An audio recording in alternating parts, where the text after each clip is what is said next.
Let's do this streaming. Streaming.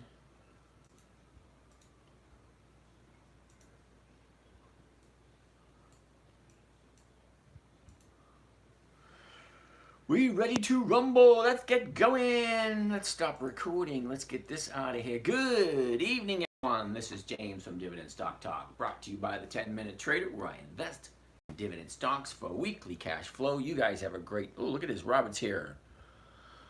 Okay. Hey, Brandon's here. All right, Brandon. IT takes. Harold. All right, Mystic, Major. Okay, Theron, Edix, Leonard, Edox. Okay, so my name's James. This is Dividend Stock Talk, brought to you by the 10-Minute Trader, where I invest in dividend stocks for weekly cash flow using nothing but pre-qualified dividend stocks, and those are companies that have consistently increased their dividends to their shareholders for a minimum of 20 consecutive years. What does that mean? Year after year after year, higher and higher dividends are paid out to the investors. That's you and me. Once we start buying and selling stocks, we become the investors. We become the shareholders. Okay, so if we're the shareholders, we get a portion of the profits. The only companies I like to look at are those companies that have increased their dividends for 20 consecutive years. Meaning, Alex, how's it going? Meaning, if they are consistently profitable, hypothetically speaking, my share of the profits should increase every single year. So every single year, as long as the dividends keep increasing, the company's continuously profitable, those are the companies I want to look at. Those are the companies where I want to invest my own personal money. You guys can invest your money wherever you so see fit. Look at futures. I don't do futures, sorry. I don't do them anymore. I used to years ago. Okay, but yeah, you get to a certain point in life where you just want things simple and easy. Arrow, I got one share of Macy's. I know you said buy low, sell high. Can we take a look at it? When to sell? Well, Arrow, alrighty, let's take a look at Macy's. Now, a year ago, Macy's was at 16. Then she dropped to the bottom of the year at 1061. The top was at 2015, and that was in March. So since March, she basically went sideways. Oh, I gotta change the screen so you guys can see it better. Come on, there we go. All right, so since March, she's been going basically sideways, staying within a channel between 18 and 20, just going sideways. But recently, she just dropped. So now she's at 1593. So you got to ask yourself a couple of questions. One, hey, Doc's here. Oh, why you being so aggressive, though? Why am I'm not that aggressive. Okay, I buy dividend stocks when they hit a bottom and they turn around and go to the upside. I'm not quite sure what you mean by being aggressive. Okay, Rob. Dark's just checking in. Hey, Dark. So, that being said, I like Macy's. Macy's has given me a lot of money this year, so I get no problem whatsoever owning it. Now, it is only about 9 o'clock. It is a Sunday night. The market opens tomorrow. If you guys aren't aware, aim for high, 185. How are you doing? So you guys may not be aware of this. I'm in St. Petersburg, smack dab middle with a, what do they call it, hurricane, tornado, or tropical storm, smack dab in the middle of it. So if the electricity goes out and we have to cut short, it is what it is. Have you had your fill of rain yet? You know what? I'm inside. It rains. You know what? I remember back in 87. I think it was 87. 88. 87, 88, or 89. We had so much rain. It was just unbelievable. This is nothing compared to what we had before. Debbie is coming. Yep. Should we buy the deep? I have no idea what that means. Buy the deep. I'm sure you're saying buy the dip.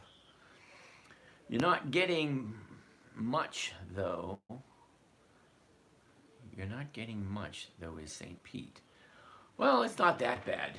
You know, it's just a little bit of blustery. It's a blustery day, as the great, what's the name? Winnie the Pooh would say. It's quite a bit blustery. All right, so you're having an issue with Macy's. All right, Macy's has a new bottom right here, $15.93. I have no idea where you jumped into it.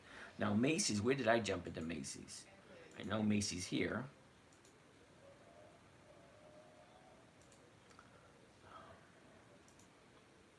No Macy's there.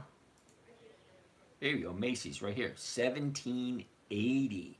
All right, so I'm into Macy's at 1780.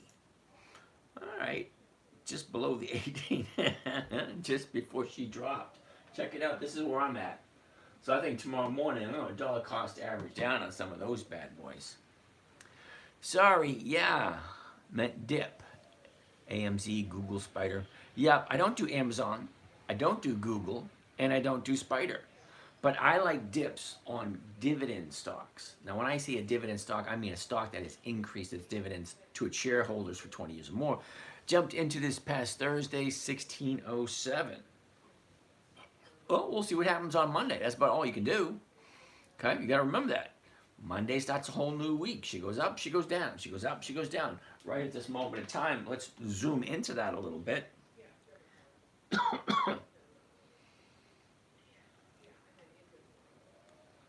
Right there. Alrighty. As of tomorrow, yo, I'm just getting into stocks. You think I should buy? Drew, I don't know anything about you. I can't really give you any suggestions, but if you want to call, you want me to call you, we can chat. DM me your phone number. We'll call, we'll chat and see what's up. All right, Mark wants to look at Walgreens, WBA. So let's write WBA down. We'll take a gander at it. WBA. But at this moment in time, we're looking at Macy's. We're going to see how far Macy's is going to go before she actually turns around. Now, if you know anything about stocks, you know this right here. Let's turn around, go this way. This right here, this gap down from 1950 down to 1650, that $3 drop that we saw 2 weeks ago. Wait a minute, that was 3 weeks ago. See it right there? On the 15th, she drops from 19 and drops all the way down to 1608. That's a $3 drop. Savannah, dividend stocks versus bond, which is better? Well, I haven't met a single bond that paid over 20%. Now, if you're actively investing, you can get a safe, predictable 1% per week, which comes to over 50% per year. But if you're a bond person, okay, you just throw the money in there, you get what, 5, maybe 8% for a bond? D, I'm interested in learning. Well, welcome, Miss D, or Mr. D, I have no idea, I can't tell by that picture. Alex wants to take a look at Wally World. WMT. All right, it's on the list. We'll take a gander at it. So here's the scenario. Untold Stories. How are you doing? UEC. Never heard of it. UEC. Okay, UEC.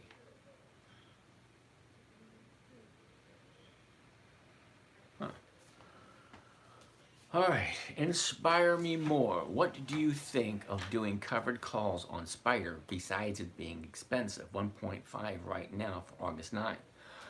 Inspire me more. If you like the Spider, say more power to you. I don't do the Spiders because, well, they're a little overpriced for me. And the consistency on dividends. Simone, how are you? The consistency on the dividend increases that comes with the Spiders just ain't there. I mean, let's take a quick look over at Yahoo Finance. SPY. There's a few things I don't like about the Spiders, okay? Inspire me. Historical data. Take a look at the dividends. Well, we'll just go back about 10 years. 69, 78, 102, 69, 84, 98, 83, 94, 114, 93, 103, 221, 105, 108, 133, 103, 135, 110, 144, okay, 144, 158, 160, 170, 150. Yeah, it's just up and down all over the place. No consistency there whatsoever.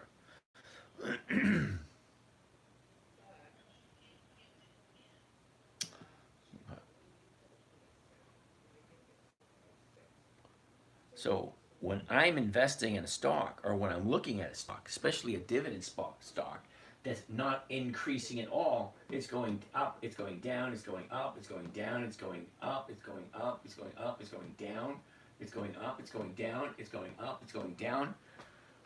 Where's the consistency in the profitability? There isn't any. Okay? Alex, just confused on Walmart since it had a massive drop today. Well, Alex, Walmart's on the list. We'll take a gander at it in a minute. But at this moment in time, I'm trying to explain to inspire me more why I don't like spiders. Okay, that's one thing, not consistent with your dividend increases. Okay, take a look at what the yield is. Okay, now inspiring me more. Are you watching this? Now, this is live on YouTube, so you can see the numbers a little bit better. Now, live on YouTube, you can see the numbers a little bit better. Look at this number right here, the yield. If I'm investing in this stock, spiders, what are they giving me for an annual rate of return? 1.26. I get that kind of return from Macy's from 1 week. Everything has dropped today. Seems like, yeah, you're right. Okay, you're absolutely right. Everything dropped on Thursday and Friday. Who knows? Okay, that's why reason number one, never buy something you do not want to hold long term, because you just might have to. Laurie, when starting your technique, what are the odds of someone wanting to buy your one or two options? Well, Laurie, let me go back here for a second. Okay, hold on 1 second. This is for Laurie specifically. All right, Laurie. What do you see the options right here? This is the option chain. This is the option chain for this coming week, 9 August 24. Every single option you see on here, 13, 13.50, 14, 14.50, 16, 16.50, so on and so forth. If it is listed here, okay, and if you buy it or sell it at the market, then the market maker is required to buy it. So it's not an if somebody wants to buy it. If it's listed here, okay, the market maker is required to buy it. That's part of his job. He creates the market. Now, if you go into the corner store, the guy who owns the store is the market maker for the corner store. He will buy a gallon of milk for $3 and he'll sell it to you for $3.50 or $4, whatever the going rate is at the moment. There is no, well, if I buy these, who's going to buy these? No, it doesn't work that way. You know, so if you buy the stock and the option is listed here, well, the market maker is required to fill it. Okay, hopefully that answers that question. It takes 12, no, 1. That's interesting. If you're investing in dividend stocks and then selling the call, what does the dividend matter? Oh, no, that's a valid question. Okay, so it takes 12, no, 1. Let's take a look at something really quick just to give you a brief outline what's going on. Good evening, Lucky Larry. So, here behind me is a calendar. We can all see that. August 24, which is this month, correct? We are currently, what the hell are we currently? Right here, August 4th. Okay? Tomorrow, Tuesday, Wednesday, Thursday, so on and so forth. Blah, blah, blah. Each one of these little green dots here represents a company. Okay? Walmart, Hershey, RTX, Starbucks, Visa, Siri, IBM, British Petroleum, Wells Fargo. You've heard of all those companies. How does this covered call strategy perform in a down market? Well, Lucky Larry, we're going to find that out, aren't we? Everything dropped. Well, Larry, when you're investing in dividend stocks, you're investing for the increased dividends or the consistent increased dividends. That means if I buy a stock every year, I'm getting higher and higher and higher dividends. If the stock goes down, what matters? You're still going to get a higher and higher dividend. All right, so remember what the main objective is. The main objective is safe, secure, predictable, 1% per week. Yeah, I get that.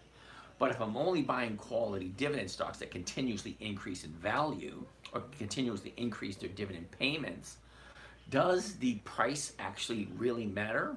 Or is it the safety, predictability, and knowing that the company is going to increase their dividends again next year and the year after and the year after? You have to decide, why are you investing in the first place. Okay, I'm investing for weekly cash flow. I've been doing this for a while. I've seen the stock market go up. I've seen it go down. I've seen it go up. I've seen it go down. That's all it does. Okay, even in a down market, what people call a down market, the money doesn't disappear. It goes from one person to another person. It goes from one industry to another industry. It goes from one set of investors to another set of investors. It doesn't just disappear. Okay, so what does the dividend matter? Each little dot, like I said, represents a company. Now, the company is getting, the green dots represent the EX dividend date, which is the last date the stock trades before the dividend is paid out. There are 4 dates to remember when you're investing in dividend stocks. Here we go. Date number 1 is the announcement date. That's when the corporation says, hey, this is how much money we made. This is how much dividends we're paying out to the investors. Date number 1. Date number 2, the EX dividend date. The EX dividend date, represented by all these little green dots, is the last day the stock trades before the dividend is paid out. Date number 3, the date of record. Whoever owns the stock on the date of record is entitled to the dividend. Date number 4 is the payment date. That's when you actually get your money. All right, so why do the dividends matter? Because 2 weeks, usually 2 weeks before the dividend date, the stock has a tendency to go up in value. What do I mean? Well, let's take a look at a few. All right, C, right here. This is Citigroup. The dividend is 56 cents. See the 5th right there? What is 2 weeks before the 5th? Well, it's not the 29th.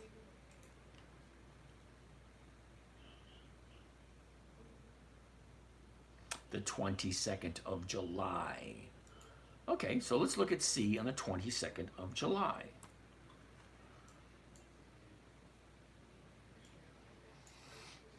Okay, so she opened up at 65.14. The dividend is 56 cents.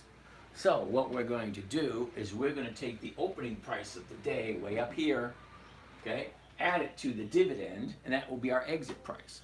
Because if I'm going to do a dividend capture strategy and see if the stocks move up before the EX date, all right, I want to jump in at the opening of the day. And this one is 65.14. The dividend is 56 cents, so you add those two together, is 65.70. That's my exit target, 65.70 when you add the two together. Okay, did it hit 65.70 the first day? Nope. Second day? Nope. Third day? Nope. Fourth day? There you go, right there. Nope. Fifth day? Nope. Sixth day? Nope. Week. It took a week. Okay, so it took a week to hit the target. Okay, but it went up. That's what they normally do. Let's take a look at Ford.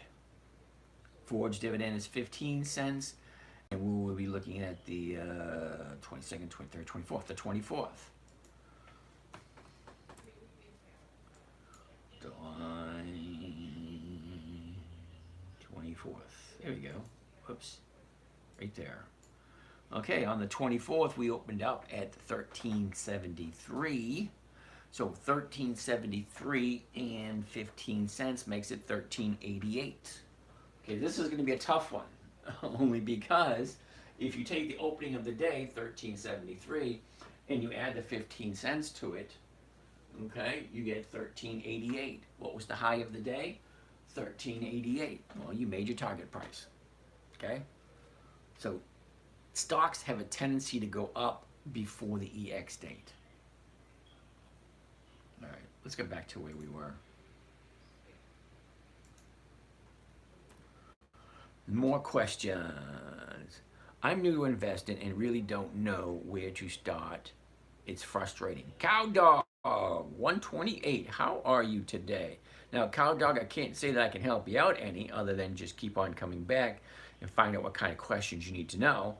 I like to walk the equation backward. Okay, you want to jump in and start investing. Okay, it makes sense. But what do you plan on doing? How much time do you plan on devoting to it? What are you looking for? Are you looking for cash flow? Are you looking for capital appreciation? Hello, good evening. Thanks, Coach. You got it. So it depends on what you're looking for. If you're looking for capital appreciation, you're looking to buy a stock and have it go up, yeah, you're in the wrong place. That's not what I'm focusing on here. What I'm focusing on here is a safe, predictable, consistent 1% per week. I'm not looking for capital appreciation. I'm not looking to buy the stock and have the stock go up. That's not what I'm looking for. I'm looking for it to actually turn, because when it finds the bottom, okay, 30-day high is way over there at 2050. Now we're down here at 1593. So what's going to happen after a 30-day bottom? You can only have one 30-day bottom. You can only have one 30-day top. So after it's a 30-day top, it's going to drop. Well, here's the 30-day bottom. What's going to happen next? Usually, it's going to go up. Give me a second on these videos. So usually it's going to go up, and what are we looking for? Well, this part of me, I'm only looking to capture a 1%. Well, how do I get that 1%? First of all, I got to look at where the stock is. Well, up over here, the numbers appear up here. The last traded price on Friday was $15.93. The bid, $15.87. The ask, $16.09. So come tomorrow morning, I can buy this thing at 16 bucks and collect 31 cents. Well, I'm losing 9 cents right off the top, so I'm actually walking away with 22 cents. So 22 cents is over 1%. That's what I'm looking for. So if I buy Macy's, sell somebody the rights to buy it from me using what is called a covered call. That's where you buy the stock and you sell it to someone else using a call option. Specifically, a weekly call option. Now, interesting thing about weekly call options is they expire every Friday.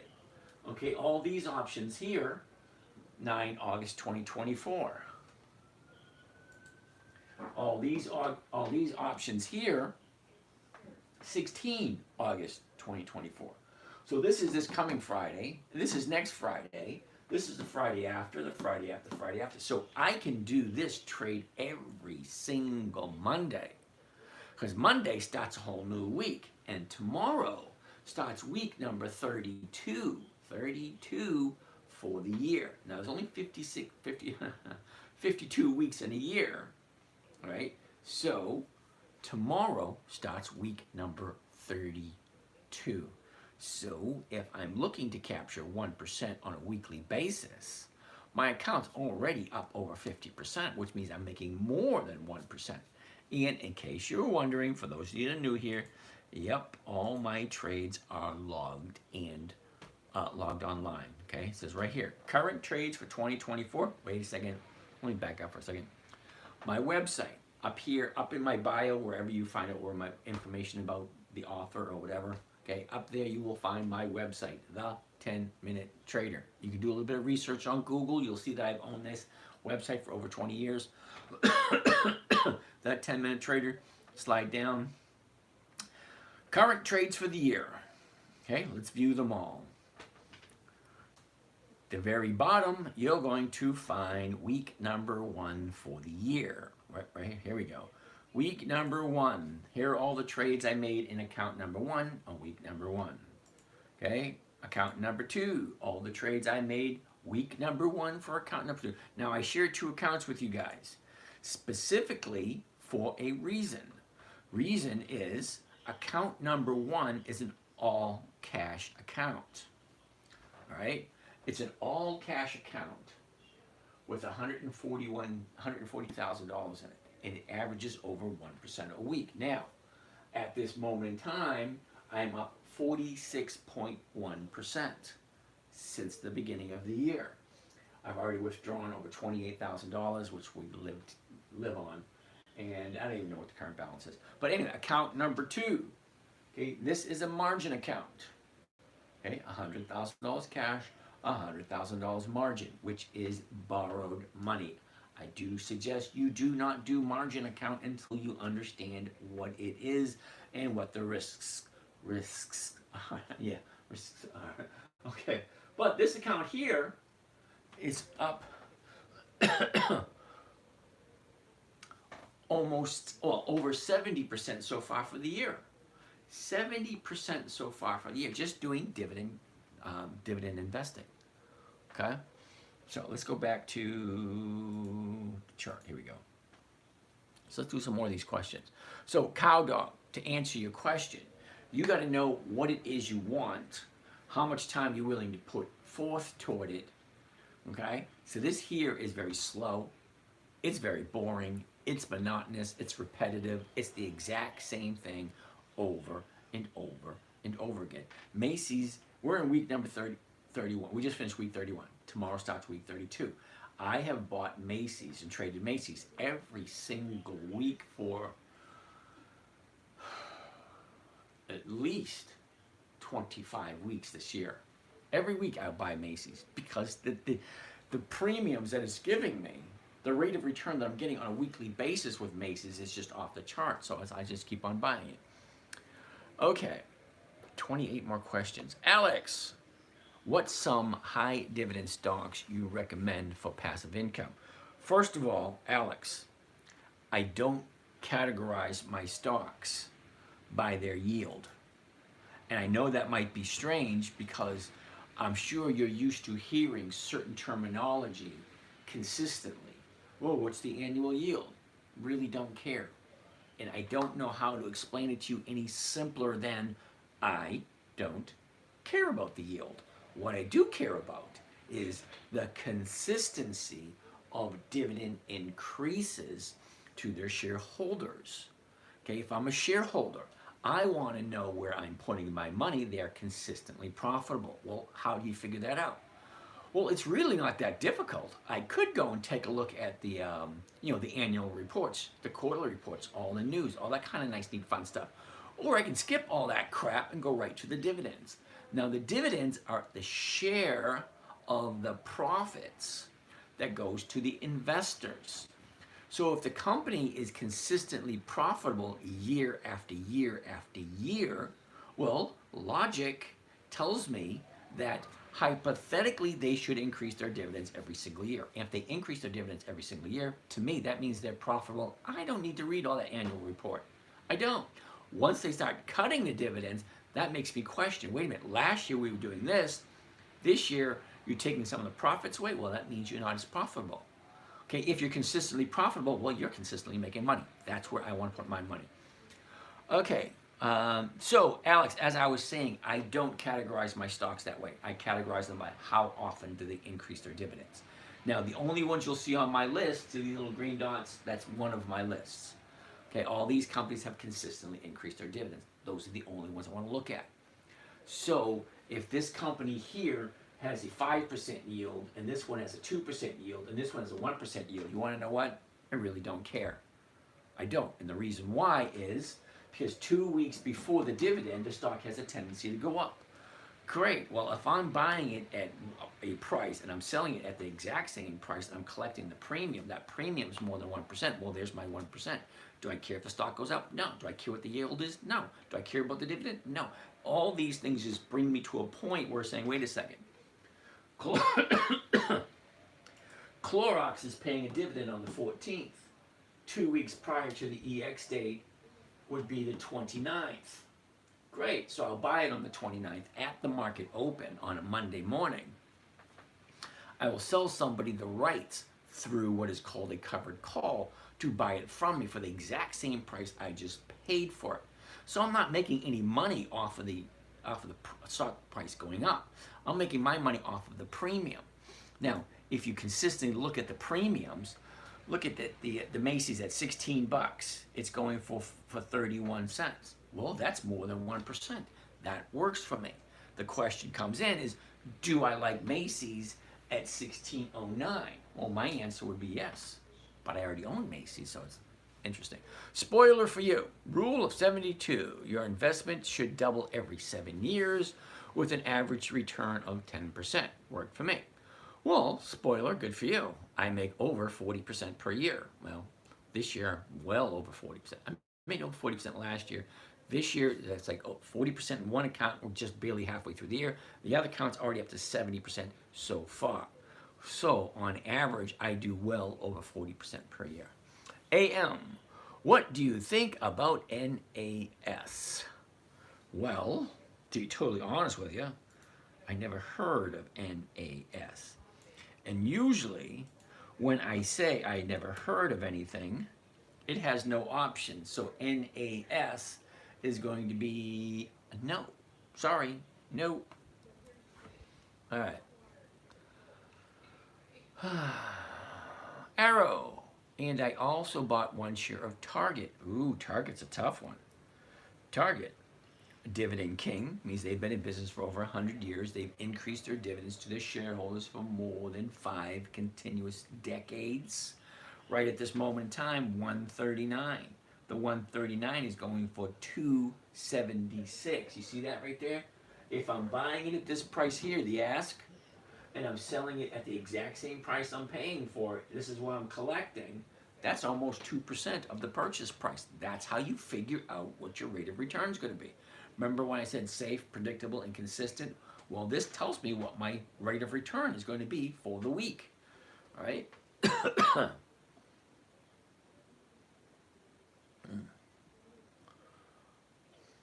Come on, here we go.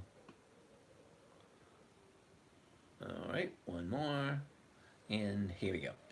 So once I figure out what my purchase price is, you get the bid, and you have the ask. Okay, the bid is what I can sell it for. The ask is what I can buy it for. So if I'm buying it $139.15, I'm selling it for $139. I'm collecting this right there. That's over 1%. What am I missing? Well, I'm missing what is the chart telling me. The high, the low, where was it? Where is it? What direction is it going? That's what I want to see. Hold on a second.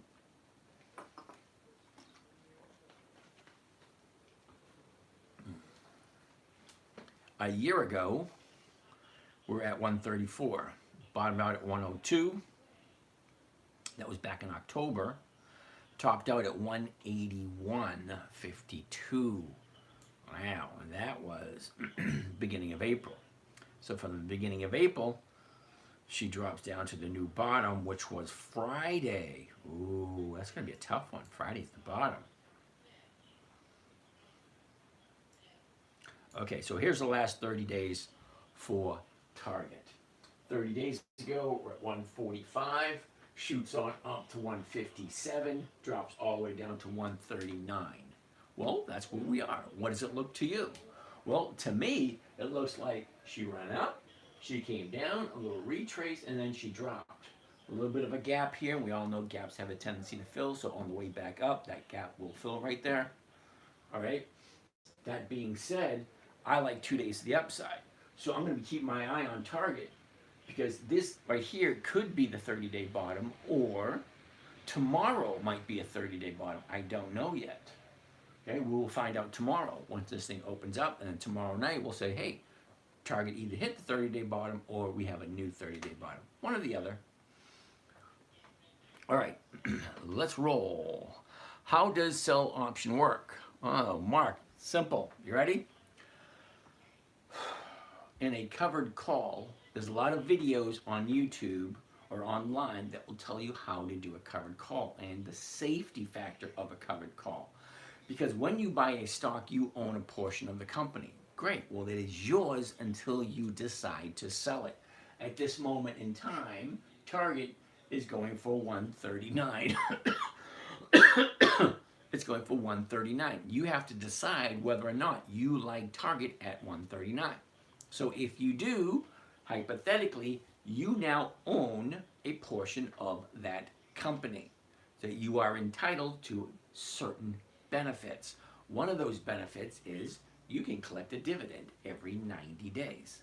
Target pays every 90 days. Now they've been increasing their dividends every single year for over 5 decades. They are what's called a dividend king. All right, that being said, if I buy it first thing tomorrow morning at 139.15, now I own it. I can do whatever I want. In option, you have call options and you have put options. I'm not going to get into put options at all because this trading strategy was created for a 9-year-old. It needed to be simple, safe, predictable, consistent, and no way to lose. My daughter was 9 years old when I created this trading strategy specifically for her. Okay? Now, if I buy it and I sell it for someone for the exact same price, I collect what is called a premium. Now, your best bet, if you're really new at it, is get somebody on the phone with you or through a live Zoom call and have them walk you through it. Okay, that's one of the things I offer in the live training group in the mornings, Monday, Tuesday, Wednesday, Thursday mornings before the market opens, and then Friday afternoon before the market closes, because we want to make sure all our positions are going to be as profitable as we would like them to be. Okay, we usually figure that out on Monday.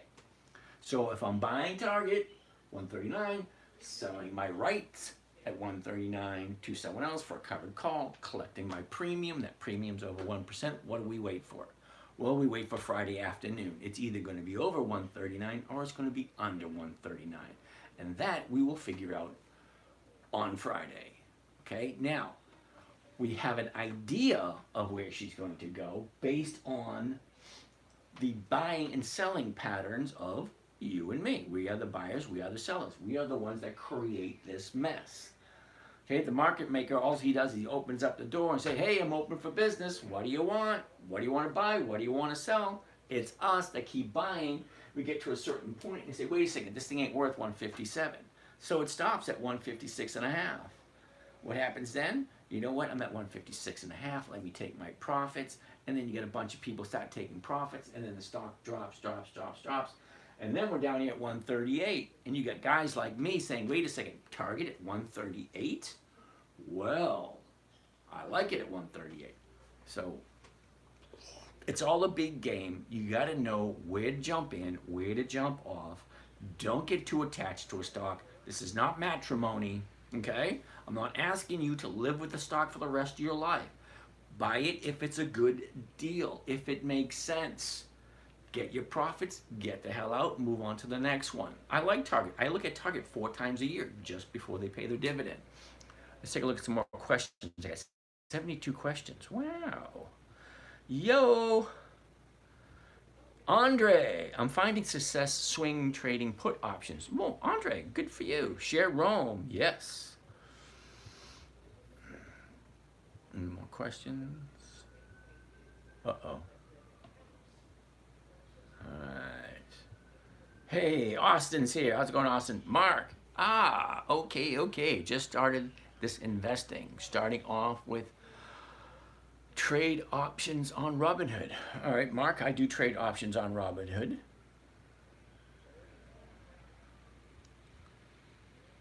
Alright. Most people lose their buying options. You know what? I'm going to agree with Mark, or CP. Okay, a lot of people lose money buying options. There's a huge difference between buying an option and selling an option. I personally am an option seller. Okay, I'm looking for safety. I'm looking for predictability. I'm looking for consistency. And I'm going to say it again. I'm looking for safety. Okay, I'm 60 years old. I do not want to have to go back to work. Okay, if I'm buying something, I want to make a profit of it, and I want to know what that's going to be before I even do it. Covered calls are one of the safest trading strategies there are. Now, I don't buy options, I sell options. I buy a stock, I sell someone an option to buy it from me for the same price I paid for it. For that privilege, they give me what is called a premium. Premium, and that goes directly to me at the exact same moment.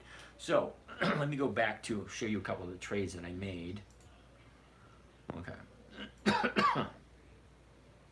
Right here, we're gonna look at this one right here. LUV, which is Southwest Airlines.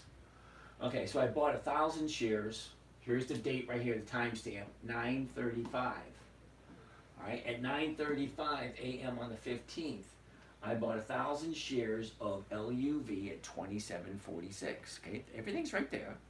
Okay, and look at this. I've also, the exact same time, I sold the 27.50 call strike for 45 cents.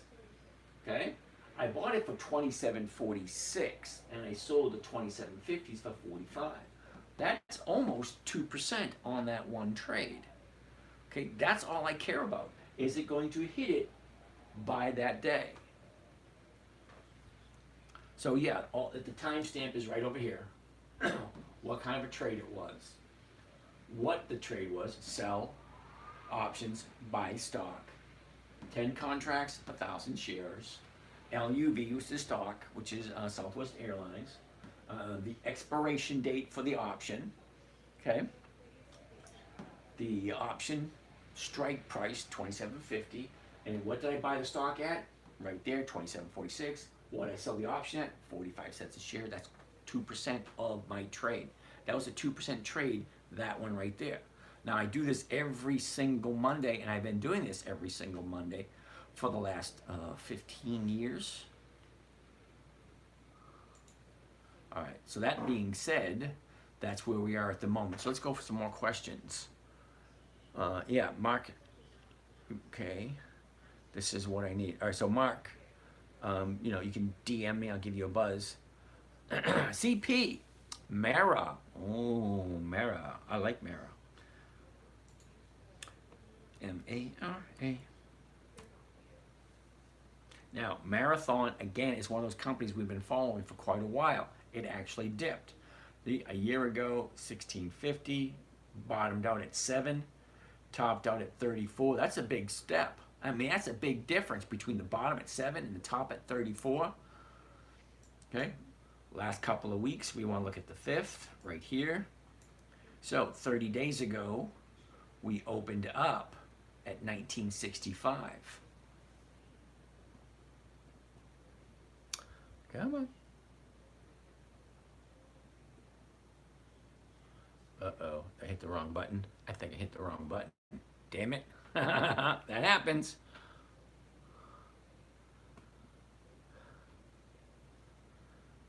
All right, well, that's messed up now. No more videos. I hit the wrong button. Well, anyway, so Marathon.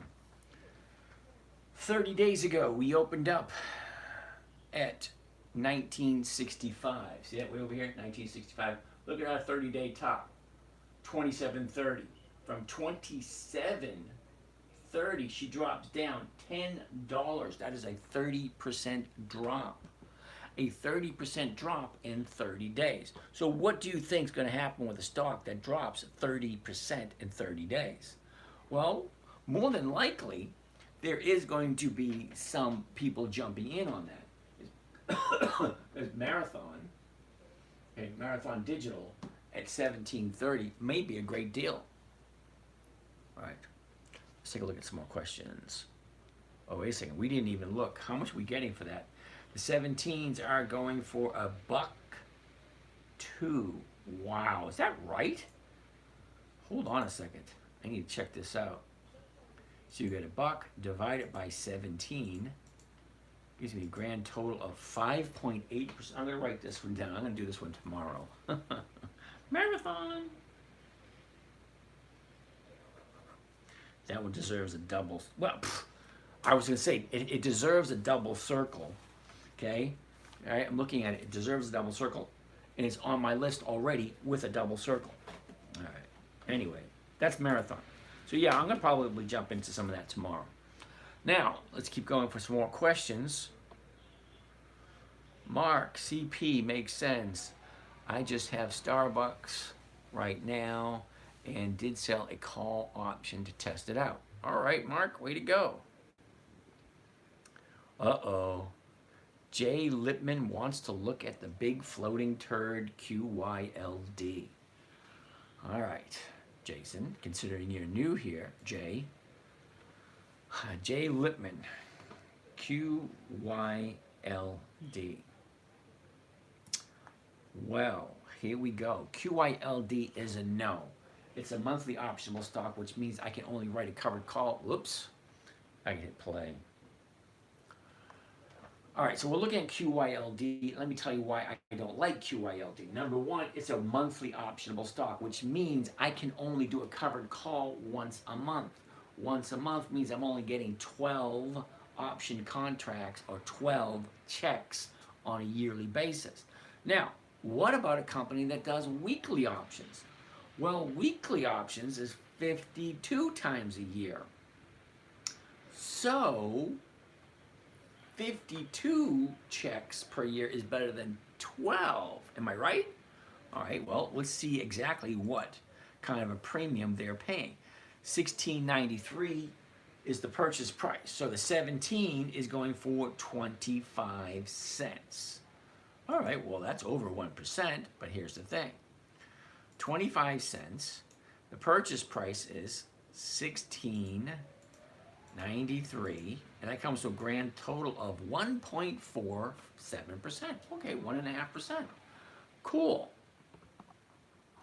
So we got 1.5%, but that's for 2 weeks, right? So 2 weeks at 1.5%. Well, we're only getting 0.75% per week, which is still not bad if you think about it, because you multiply that by 52, because it's 52 weeks in a year.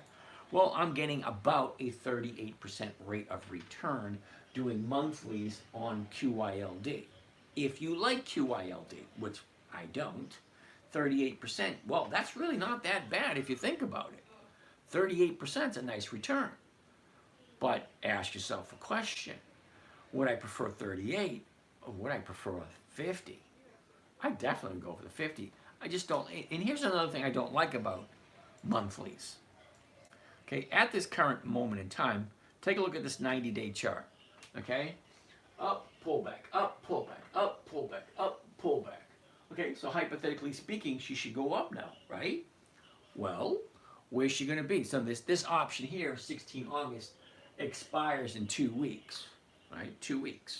So I got to figure out, where is this thing going to be in 2 weeks? Well, I can't really tell now because I don't know where the bottom is. But if I'm wrong here, well, I got to carry it for another 4 weeks because the options are only every month.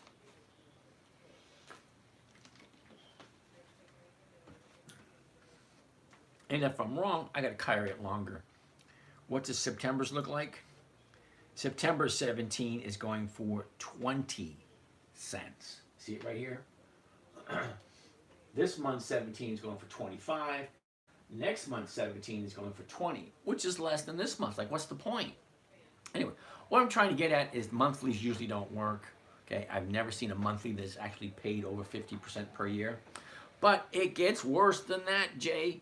Hold your horses. And if you order now, we can double down your trading. Okay, what are we looking at? QYLD? QYLD. Now, putting QYLD into Yahoo Finance, because that's where I like to get my financial information from. You can get yours from any way you like. All right, so here's the thing. If I get into QYLD, what are they paying me? They are paying me 11.6% for the year. So you have a choice. There's always choices in life. Every choice has its perks, has its pros, and has its cons. All right, so if you're a lazy trader and you say, you know what, here, just take my money, invest it for me, give me the 11.6%, I'm okay with that. There's absolutely nothing wrong with that. Absolutely nothing wrong with that. There are money managers out there. Okay, there are financials out there that need you to pay them to do your trading, because apparently, if you're buying QYLD and you're okay with 11.6%, great. Me, I like the 1% per week, which is over 50% per year. Wildcat Sam, happy Sunday to you too. What about NSC? Culinary Nomads. Oh, wait a second. We didn't even do the dividends on QYLD.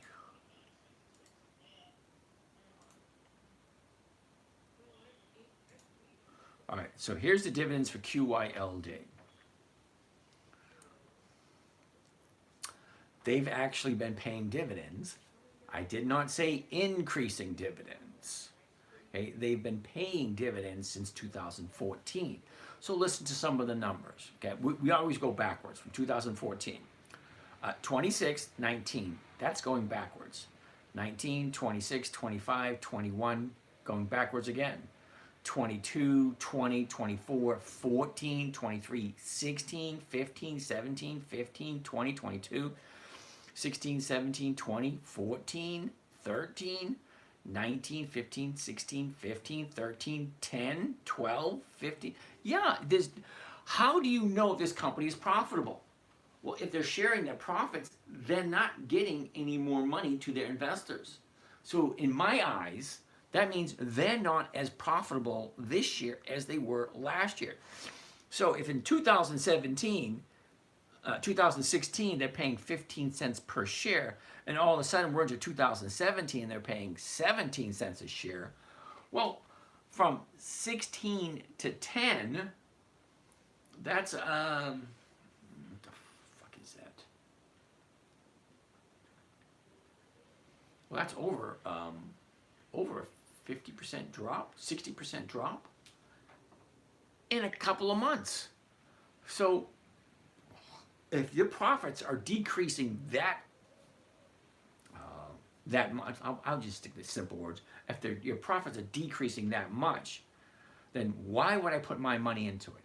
So the question for you is, why would you put your money into something that's not profitable? Number one, and the yield that they're giving you is only 11%. Okay. And the options are only monthly, which means you can only do it once a month. You know, if it works for you, fine. More power to you. This just ain't the right place for you. Do I trade tragedies? Okay, no. NSC. Now, usually, when somebody asks me to take a look at something, and I say I've never heard of them, usually that means it's going to be a no, because they either don't have dividends, they don't have weekly options, or the price is just outrageous. Okay, so this one has weekly options. Great. NSC. NSC. And see how often they've increased their dividends. Wow, check a look at that. Well, they've only been paying dividends for 10 years. That's probably why it's not on my list. Okay, went from 50, this is the way it should sound. 54, 57, 59, 61, 72, 80, 86, 94, 99, 109, 124, 135. That's the way it's supposed to sound. Consistently going higher and higher and higher. So, NSC, okay, although it's not on my list, it only has 10 years of increased dividends. If you like it, more power to you. Now let's take a look at the numbers. 251. Holy cow. 226, 251. You can't really go 243 to 2. Yeah. Look at the size of the premiums. Now, you do have to realize, and I do have to point this out so this way people don't get confused or anything like that, okay? When you're looking at these numbers, they are going to change when the market is open. So first thing tomorrow morning, all these numbers you're seeing here are going to be different, but the math is going to be the exact same. What am I buying it for? The ask price. The ask price, you get the closest strike price, because that's what you want to sell it. That's what I want to sell it for. And then I see, what can I sell that for? And is that the premium, what I'm collecting, what I'm walking away with, what they're going to pay me? Is that 1% of the strike price? The purchase price. The purchase price being $2.51, I want to at least get $2.50.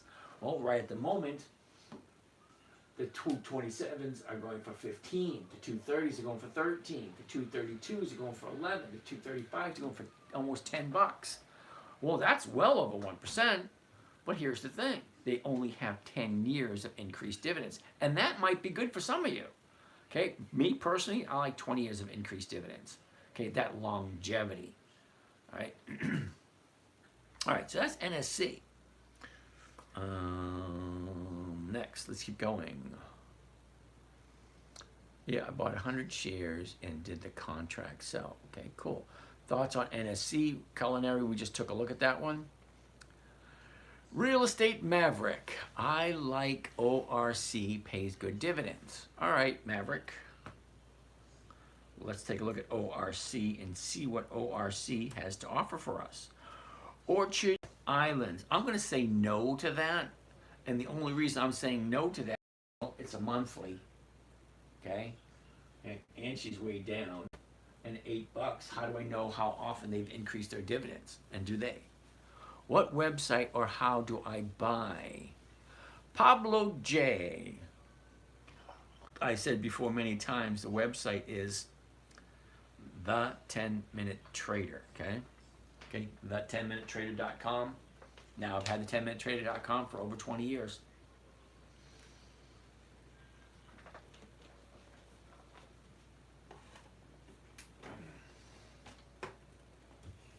All right, let's keep on moving. If you're interested, who's that, Pablo? Right there, you click on the live button, and it'll bring you Dividend Stock Talk, which is the Patreon, where the links are to the live trading. All right, back here. Here we go. So ORC is going to be a no. Sorry about that, real estate dude. Mark. Okay. Pablo J. Thinkorswim. So the premium is for yourself to keep. Exactly. Okay, so if I buy the stock here, the ask price, the premium here, whatever the premium may be, 55 cents for the 750. It's a monthly. I don't do monthlies. They just don't seem to work out that well. Okay. And I have enough dividend stocks to have weeklies that I don't need to bring in any more.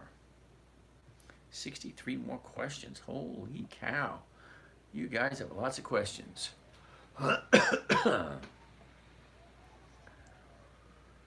Which site am I using? This is Thinkorswim. Okay. This behind me is Thinkorswim that is owned by Charles Schwab. You can go to thinkorswim.com, download it onto your computer, just sign up with Charles Schwab. They will allow you to do some paper trading for a couple of months before they would like you to join them, but it is what it is. Okay, Mark, yes, the money is yours regardless of what happens to the stock. Yep, he's right about that. Okay, Mark. CP, you could buy too close early if you want to give back some of the premiums. Yes, that's true. But here's the thing. At some point in your life, you're going to decide what your time is worth, what value you're adding to your time. Are you thinking or swimming? That's funny. At some point in time, money loses its luster, and you prefer, or I should say, I'm at that point in my life where I would prefer to hang out with my kids, mow the lawn, trim the trees, wash dishes, anything other than working for money. I'm getting that distaste for money at this point in my life, where I just assume I'd rather just lay around TV and watch videos all day. That's me. That's at the point in life I'm in. My money that I worked for all my life has to give me X amount on a weekly basis so that I can live comfortably. All right, so CP, as long as the numbers work, I want to get my 1%. I want to do it on a Monday. And I don't have to worry about anything else until Friday comes.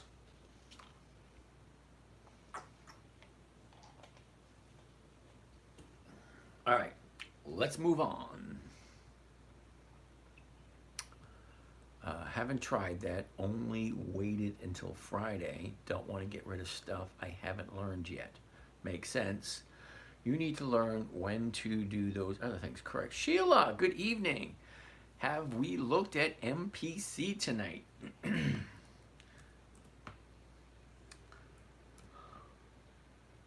Marathon Pete Corporation. MPC. Well, alrighty then. Let's take a look at this. 167.55. The 167.50s are going for 360. Ooh, that's nice. Thanks for that. You check this out right here. Purchase price 167.55. The 167.50s right here going for 360. Okay, that's a little bit less than 2%.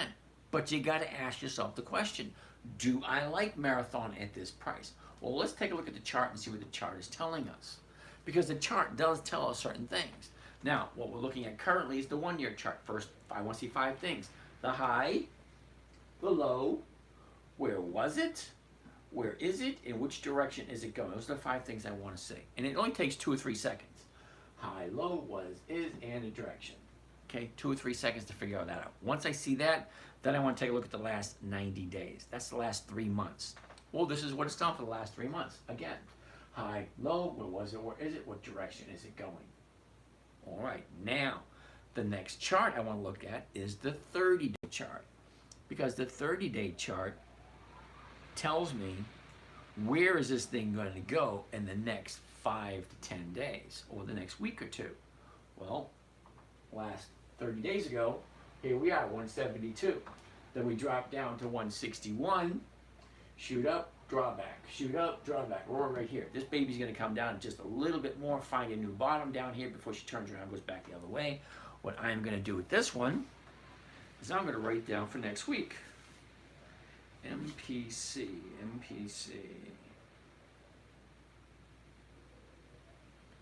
Nope. All right, MPC. We're writing it down for next week. All right. So I'm looking for a new bottom for MPC because look where we are. 3 days to the downside. Here's your 30-day high here. What usually happens after a 30-day high? Profit taking. Okay, she went from 162, now she's at 182. That's a $20 increase. Okay, $20 on a $162 stock. Well, that's over 2%, over 20%. A 20% increase in 30 days. Well, yeah, there's going to be profit taking. It ain't a profit until you take it, and nobody ever went broke taking profits. So she shoots up, you take your profits. After the profits are all done, she makes a new 30-day bottom. Once she makes a new 30-day bottom, she turns around and goes back up again. That's what I want to see. So we are going to be looking at MPC during the week to find out where she drops. All right, Sheila. All right, I think Mara is done dropping. CP, let's bring it. Did we already take a look at Mara a little while ago? I mean, literally.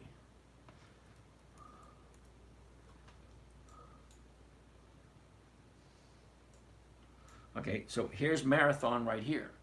Now, we don't know exactly where the bottom's going to be. It just keeps dropping until it finds the bottom. Now, remember, Walgreens dropped for 7 years before it found its 7-year bottom. Once it found its 7-year bottom, well, then she turned around and went back up again. Well, at this moment in time, this is a 30-day bottom. Now, we're going to be looking at Mara during the week, so when she finds the bottom, know whether or not it's a good opportunity to jump in and start taking to the rise. All right. Hope it is, Rogue. That's a $6,000 bag for the week. Well, all right, CP. John Doe. Anyone trading put options tomorrow? What tickers? All right, no puts here. Sorry, John. Mara, no dividends. Yep, Mikey G, we know that one, but we've been following Mara so close, and I forget what the reason why we let it slide. I think it was a reason. I don't quite recall that at this moment in time. Okay. All right. The question anytime. Mara is one of the exceptions. Yep, that's correct. Joy. Hey, James, how you doing? Miss Joy, I am doing absolutely lovely. Thank you. All right, keep going. Let's keep on rolling. Keep on rolling. Can I ask what platform do you use? Well, of course you can. This platform behind me is Think or Swim. All right?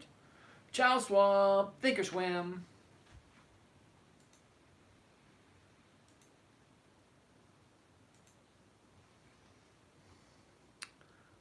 All right. Katana Blade, fairly new here. Do you ever sell stocks you do covered calls with, or do you hold them long term? Oh, Katana Blade, just quickly, okay, the longest I've ever held anything. Now, I've been investing for long weekend. I've been investing for over 20 years. The longest I've ever held anything is 9 months. That was Kimberly-Clark last year. Okay, last year, I did three companies. Kimberly-Clark I held for 9 months. Target I held for 6 months. And PPG I held for 6 months. I normally don't hold that long. This year, the longest I've ever held anything was 3M, and I held it for 11 weeks. 11 weeks was just a little bit less than the whole quarter, which is yeah, there's 13 weeks in a quarter. What about Vale? Joy, you like Vale? V-A-L-E. V-A-L-E. Well, here's Vale right here. Now, I do have to admit I bought Vale many, many, many moons ago. Okay, what I want to do is I'm going to put Vale into Yahoo Finance to find out how often do they increase their dividends and what does it look like. Well, Vale has only been paying dividends since 2014, which is only 10 years. But look at the numbers. These things are horrible. 41, okay, 2014, 41, 14. That's a huge drop from 41 to 14. Okay, if I'm giving you money and you're giving me back 41 cents per share, and then all of a sudden, very next quarter, you give me 14 cents a share, okay, that's like a 60 to 70% reduction.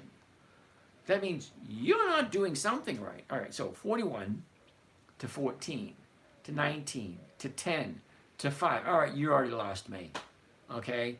Yeah, all over the place. 15, 40, 35, 46, 77, 44, 156, 69, 6? Real? No, sorry.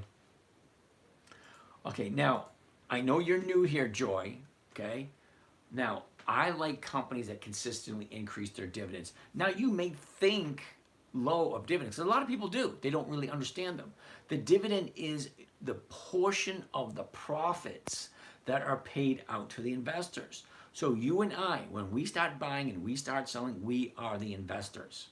Okay, Vale, you may like it great, fine and dandy, but they've only been paying dividends for 10 years. I like consistent increases for 20 years or more. There's over 300 companies that have 20 years or more of increased dividends. Fine, those are the ones I want. Okay, this one, they're not consistently profitable, so that is a no for me. Sorry, Joy, it's a no. King B803. Where are you? I am to be your neighbor. Time to school me. Well, I'm in St. Petersburg at the moment. I don't know where you are, but it is what it is, King. Eves, August 153. So, by selling options of a company that pays dividends, your return will be better of... All right, Eves, I have no idea where you're going with that statement, but you're missing a few key factors. First, you got to buy the stock. You got to buy the company's shares first. Then you can sell the options against it, but you can't do it beforehand. Okay? Any comments for IEP? IEP. I can't. Oh, really? You really want me to pick on this dude? All right. So I don't like ICANN. Okay? Not, I mean, it has the weekly options. Fine. Look what the pricing of the stock is. Okay, fine. Here's what I don't like. Let's go to Yahoo Finance. Okay? IEP. All right? IEP. Let's take a look at the dividends. Okay, number one, I can't be right. It's got to be more than that.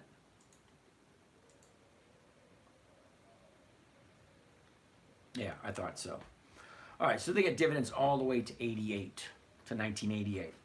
They started out at 49 cents in 1988. It took them 3 years. They didn't increase at all in the first 3 years. Okay, in 1992, they went from 49 cents a share to 24 cents a share. So they cut it in half. Explain to me how that's a good thing. Okay? You have dividends of 49 cents for 4 years. And then in 1991 and 1992, you cut the dividends in half. And then to make matters worse, 93, you cut the dividends in half again. And then you don't pay any dividends from 94 to 2005. Now you jump back in at 2005 at even less, at 10%, 10 cents a share. Okay, so you go 2.5 years at 10 cents. You go 15 cents for a couple of quarters. Then you're at 24 cents. You go 08, 09, 10, and then in 2011, then you increase it to 24 cents, from 24 cents to 49. All right, so you double it. Good, wonderful. But the very next quarter, you decrease it more than 75. Yeah, no, sorry. It's just making my stomach curl. Okay? Well, that's one. The dividends are absolutely horrible. Number two, why can't I see this? I can't see that number. Oh, okay. Well, they got a decent premium. I mean, a decent yield. But the dividend, they're not consistently profitable. All right, so Joy, IEP, I don't like the dividends. Okay, they keep cutting the dividends. Yeah, that's a no for me. And then you also like CMBT. CMBT. Yeah, CMBT is going to be a no. Okay, because they have monthly options. Monthly options I can only do once a month. That's 12 times a year. Now, I don't know about you, but I would prefer 52 checks per year rather than 12. All right, so sorry about that. Hoffy. This is the Michael Berry at first. Okay, thank you. I guess. I'm not sure if that's a compliment or not. Spots gone, carpet clean. Dude, I tried calling you this morning. Good evening, James. Sorry I missed your call today. Was on the bike in Sturgis. Ooh, cool beans. I'm in here in the middle of a tropical storm, getting rained out. Got rid of my Harley years ago. I traded it for Goldwing. I know, Harley guys look down at me for that one. And you went from a Harley to a Honda? Yes, I did. I tell you why. Okay, Harleys don't have reverse. Harleys, I gotta yell talking to someone. Yeah. Am I buying and selling right now? No. Right now we are Sunday night getting ready to see what we're gonna do tomorrow morning. Because tomorrow morning the market opens and then we jump in and see what we're gonna do. Futures looking rough. Okay. I can't even read that name, but thank you for that heart. That was nice of you. Wait, after many weeks of doing Macy's, my average price is $14.23. Okay, wait, I'm not quite sure what you mean by your average is $14.23 on Macy's. Because right now the stock's at $15.93. So it looks like you're making money. That's the other marathon. Oh, CP. Well, yeah, there are two marathons. There's Marathon Oil, gas company, okay, that is MRO, and then there's Marathon Digital, which is MARA. Hey, Boleslaw. God, dude, I saw you here a couple of days ago. All right. C, you're better than Drunken Miller. Okay, I'm not quite sure if that's good or bad, but how do you make 1% per week? Simple. Just keep following me and just keep showing up every night. I'm here every night, 9 p.m. to 11:30. I do the same thing over and over and over again. We look at good dividend stocks. Now, what do I mean by good dividend stock? I mean any company that has consistently increased its dividends to its shareholders for more than 20 consecutive years. Now, you may think there's not that many of them. Well, you would be wrong. Last night we checked 9,600. Oh, what was the number? It was 9,600 and something different companies that we can choose from. Let's try do it again. Finviz, and there it is, Finviz. Okay, Finviz. The screener, here we go. There's the number right there. Wow, it changed again. Yesterday it was at 9,600. Now it's at 9,594. Okay, so that's like 9,600 stocks. 9,600 different companies you can choose from.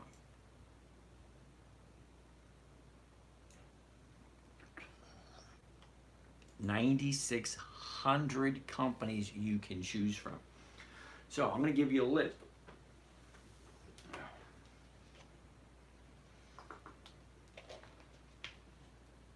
So here's the list. 9,600 different companies. Dividend Kings. 54 companies that have increased their dividends to their shareholders for 5 decades. That's 50 years or more. Dividend Aristocrats. Dividend Champions. Both of those lists, over 150 companies, increased their dividends to the shareholders for 25 years or more. Okay?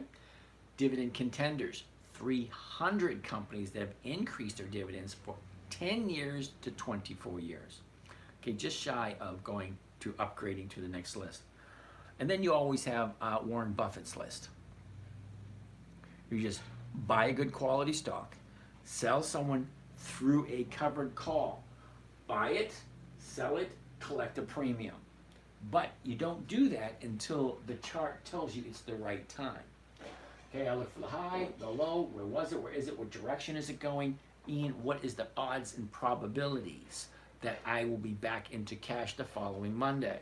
If I'm buying it for 16 bucks, is it going to be above 16 bucks come Friday, or is it going to be below 16 bucks come Friday? Well, what direction is it going? At this moment in time, it's going down. So I probably wouldn't do this until I find the bottom. And then it turns around and starts going back up. Then I would jump in. Oh, you look like Burry, super cool. All right, thank you. Oils have been getting hammered the last few weeks. Maybe the geopolitical stuff pops this week. Cobain's. Alrighty, thank you for that. That was very nice. Now again, CP, I don't categorize my stocks by any other method other than when do they pop up on the calendar. That's it. When do they pop up on the calendar? So you got 9,600 different companies. What I like, Dividend Kings, Dividend Aristocrats, Dividend Champions, Dividend Contenders, Warren Buffett's list. Those 5 lists right there will give me 300 companies that have increased their dividends for more than 20 years. Okay? You take those lists and you throw them into a calendar by when they pay their dividend. You got 4 quarters. January, February, March is the first quarter. April, May, June is the second quarter. July, August, September, the third quarter. October, November, December, the fourth quarter. Just to let you know. This right here, week number 30, week number 31, week number 32, week number 33, week number 34, so on and so forth, all the way to week number 52 at the end of the year. That's the weeks by the year. We're currently coming into week number 31.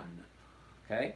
Also, we're coming into week number 5 for the third quarter, because there's 13 weeks in every quarter. Week number 1 of the first quarter looks the exact same as week number 1 of the second quarter, which looks the exact same as week number 1 of the third quarter, which looks the exact same as week number 1 for the fourth quarter.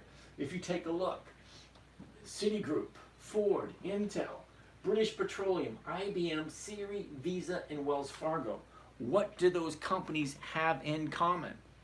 The only thing those companies have in common is they all have their dividend on week number 7 for the quarter, week 32 for the year, whatever. But they will always pop up next to each other every single quarter. Okay, more questions. Good. Hey, James. Hope all is well. Thank you.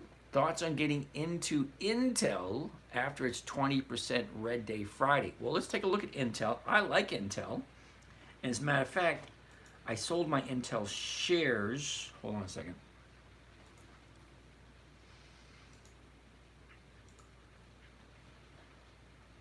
Nope, not there.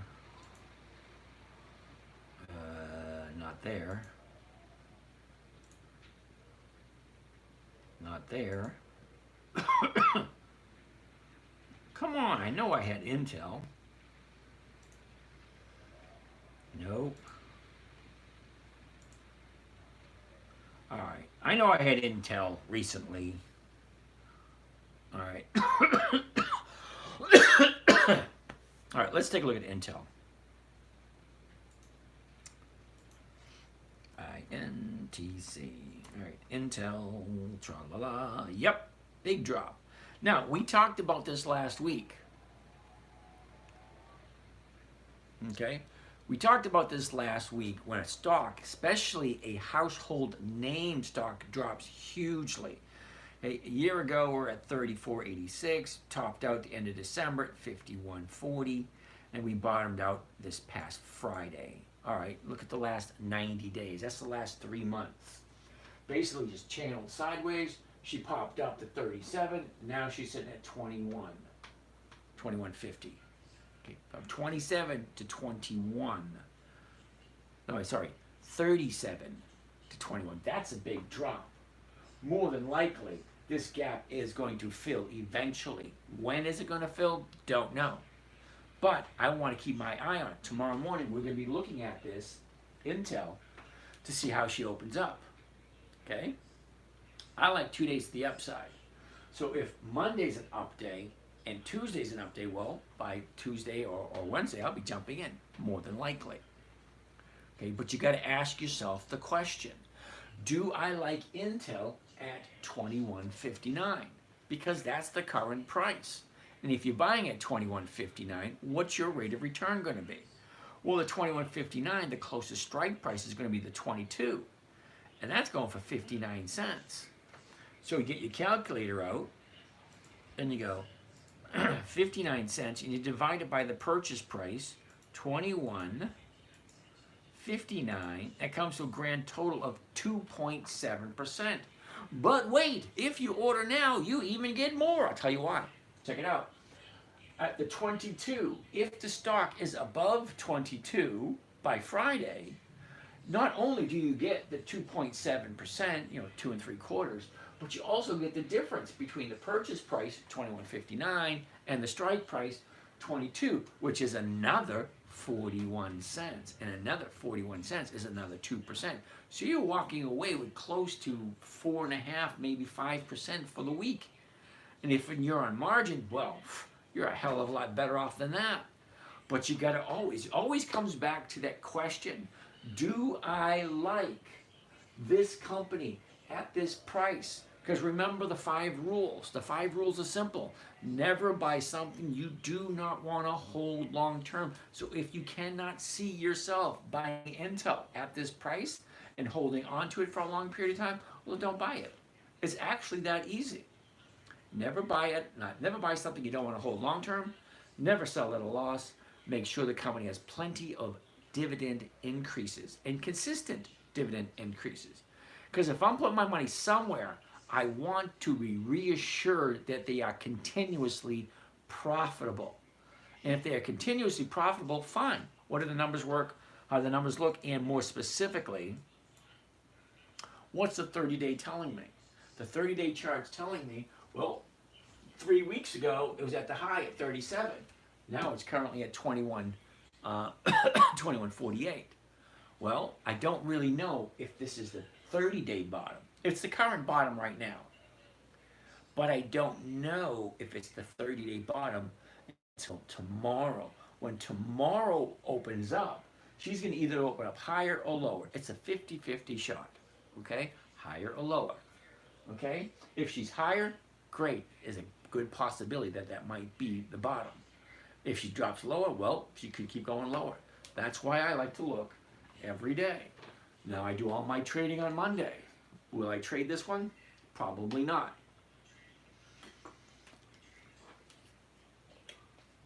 But I will take a look at it. Mikey G. Mara does not pay dividends. There are no dividends. Yep, Mikey G, I know that one. ASAF, Forex and stocks is different price action. Absolutely correct. Maria CP, okay. New to this, do you think Plug Power is putting in a bottom? Justin Myers. Now, Justin Myers, number one, I need his ticker symbol, okay? More than likely, this is going to be a no. I've never heard of Plug Power, okay? Now, if I've never heard of it, means they either don't have dividends, or they don't have consistently increased dividends, or they don't have weekly options. It could be a multitude of reasons why I'd never heard of it. But I've been doing this for a very long time, and very, very, very seldomly is there a stock that meets all my criteria that I have missed. Intel is cheap as it's been since 2012.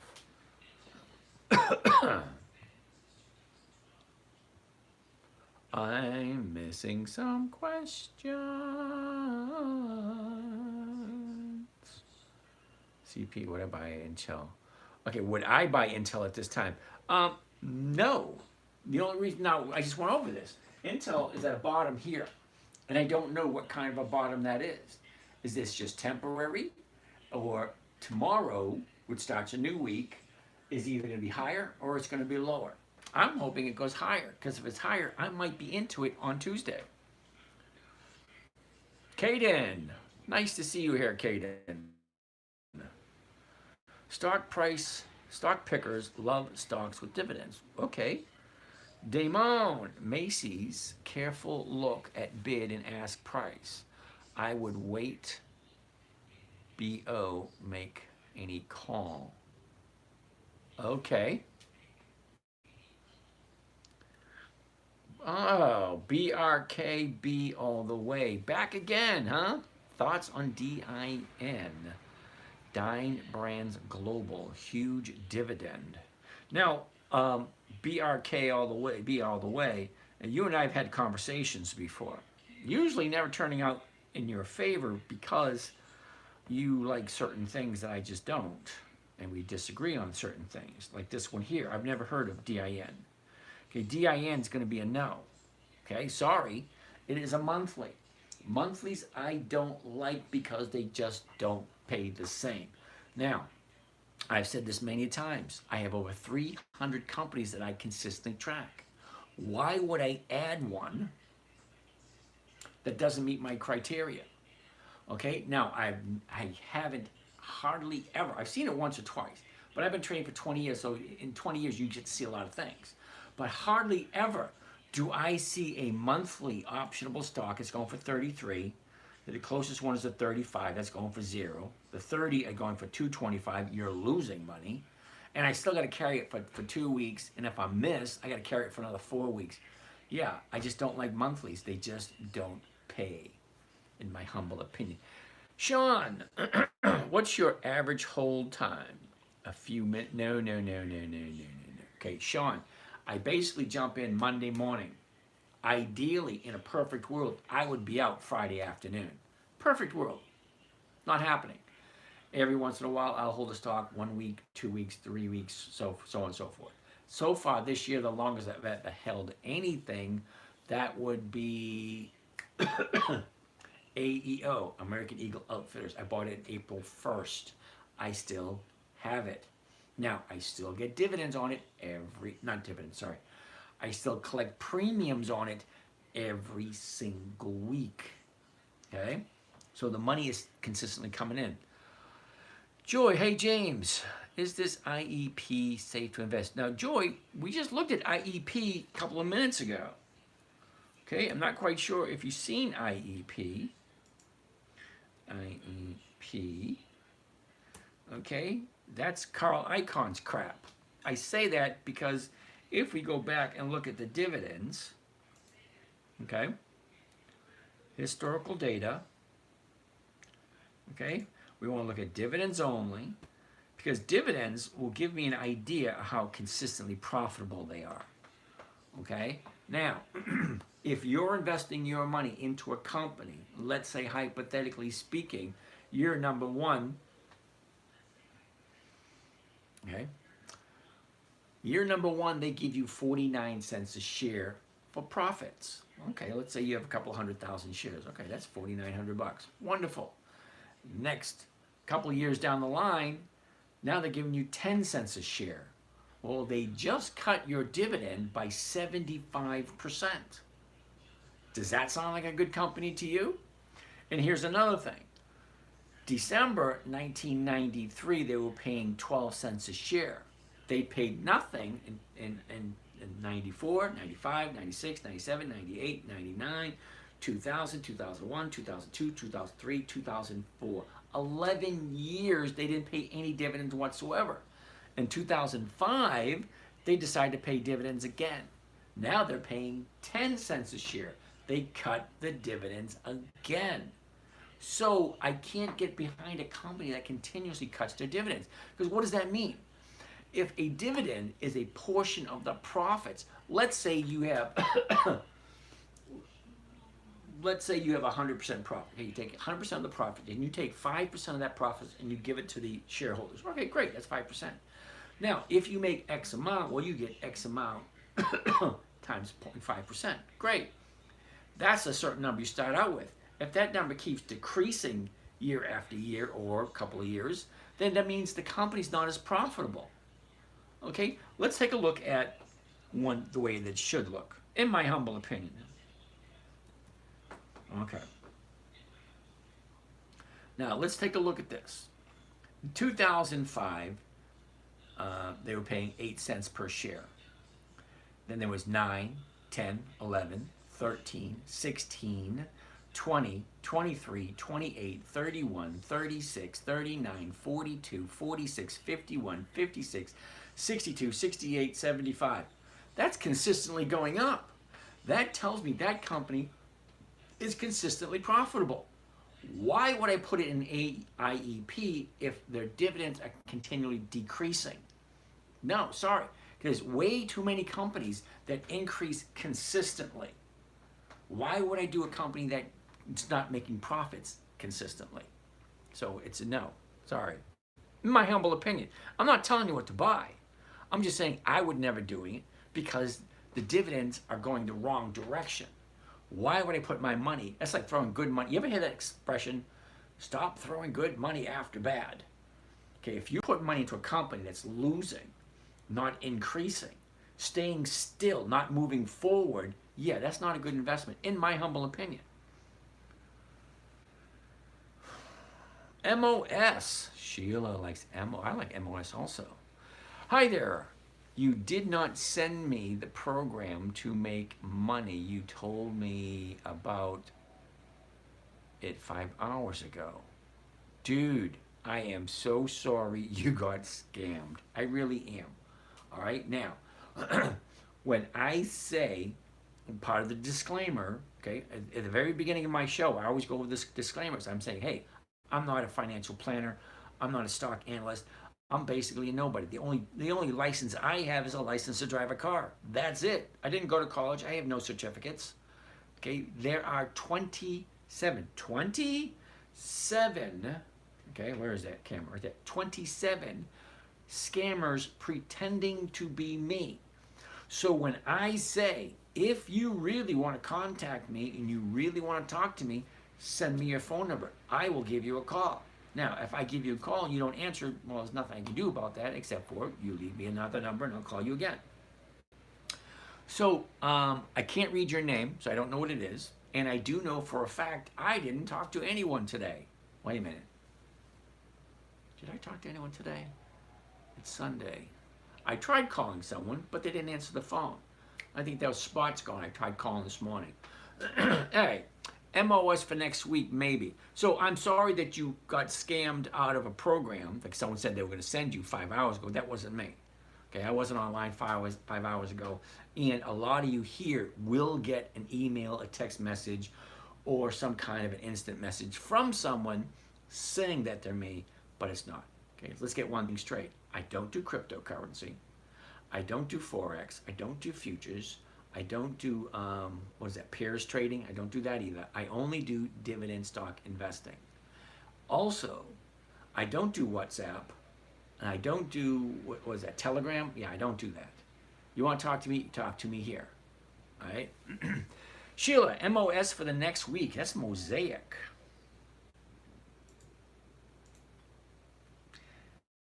MOS, a G with a double E. All right, Mosaic.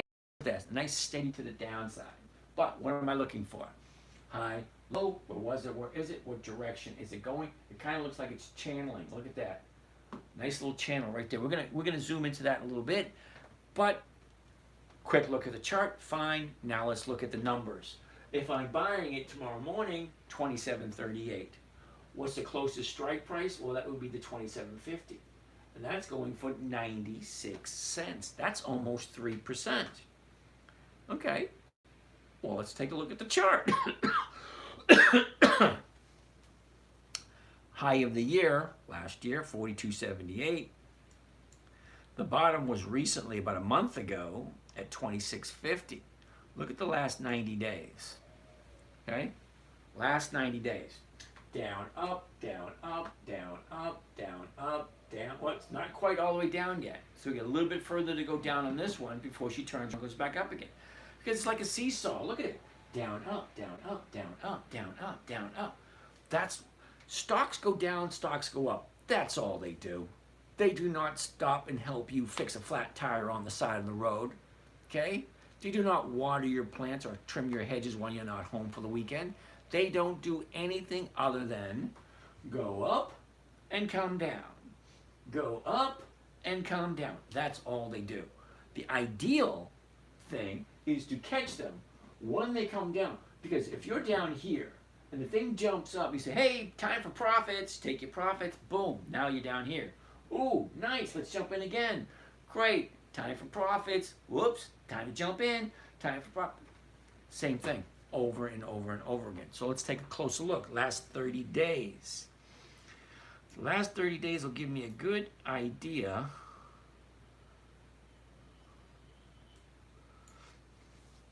of where it's going next. Okay, not much different. Okay, here's your 30-day bottom right here, 26.50. And she shot up to 31. So 26.50 to 31, that's $5. Well, $5 on a $26 stock, that's just a little bit less than 20%. Okay? We're investors here.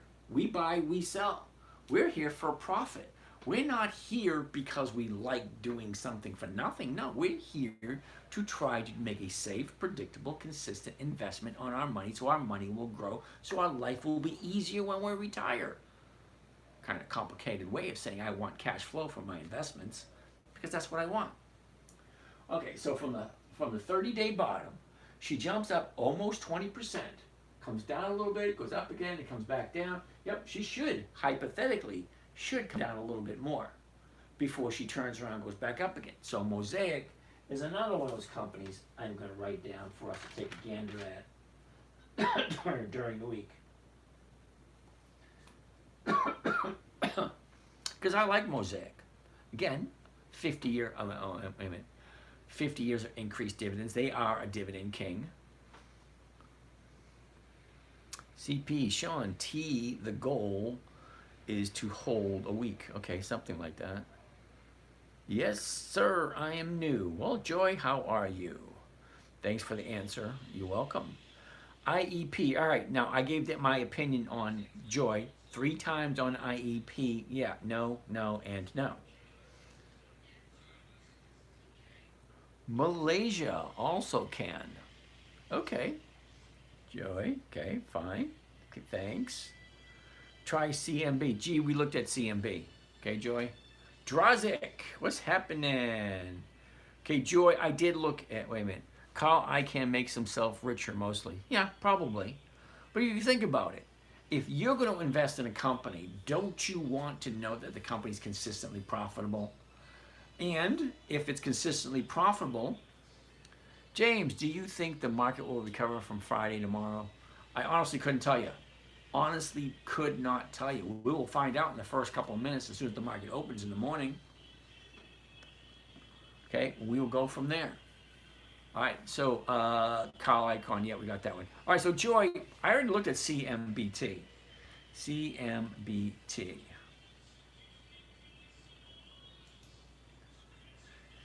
CMBT. Now, the reason why CMBT is a no, Miss Joy, because I told you, it is a monthly optionable stock, which means I can only do a covered call once per month.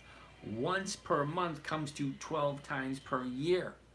All right, now we all know 52 times per year is better than 12 times per year, especially when 12 times per year doesn't come up with the same amount of money. I have not yet seen a single monthly optionable stock that pays or consistently comes close to 40 or 50% per year. Cardiology guy, haven't heard from you in a while. Wild to hear the wind howl in the background. Yeah, it's pretty breezy out there. Thank you for that gift. Bitcoin, Ethereum crashing now so much. Yeah, probably. Okay, Spot's gone carpet cleaning. 2 wheels is 2 wheels, brother. I used to live in St. Pete. I'm the guy that pulled the plane out of the building in Tampa in 2002. I have no idea what that means. Okay? But, yeah, I traded my Harley. I had an FXRS. Oh, you know, don't get me wrong. You know, I liked that bike. It had turned on a dime. It was nice, feel the rumble. And I looked pretty damn cool on it. You know, decked out all my leather. It was cool. But, you know, I drove it one time, and I drove for like 3 hours, and my back has never been the same since. So I said, the hell with it, got rid of that. I think I traded it for Corvette. And I think I traded the Corvette for a Goldwing. But I like a Goldwing. Goldwing is a smooth, comfortable ride. I don't have to yell at my passenger. And better than that, my Goldwing had reverse. Because if you look at me, I'm what, 160 pounds? You know how big a Goldwing is? You drop one. Yes, I have dropped my Goldwing plenty of times. I think I may have had 15 Goldwings in the years. But it was really nice with that reverse. You just hit that switch and the thing backs right up. Yeah.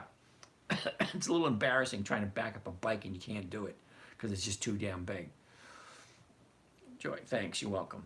Demo, Macy's about to jump up probably. Shamga, Home Depot. No, don't get me wrong. Love Home Depot. Been in business for over 100 years. They are a dividend king. They've increased their dividends for more than 50 consecutive years. But here's the thing, 2 things. Felix, hold on. After hours seems stocks are up.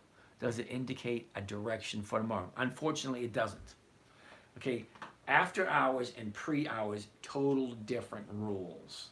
Okay, these numbers, you won't be able to see these numbers. You actually have to go to a special place to do the after hours trading.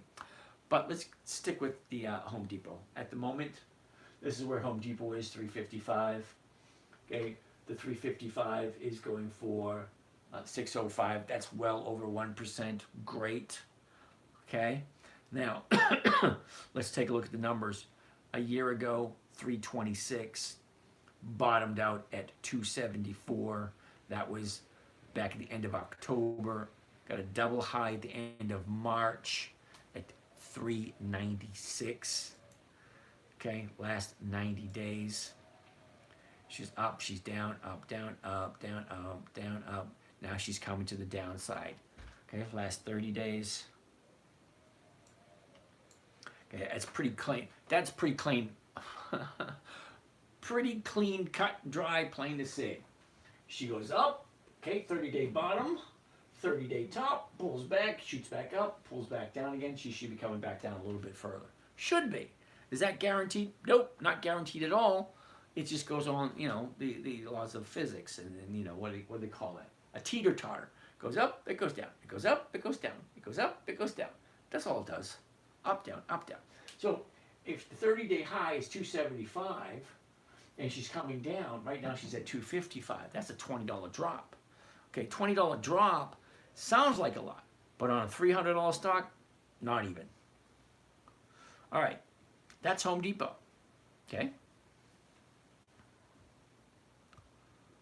La la la la la. Life as a Nigerian immigrant.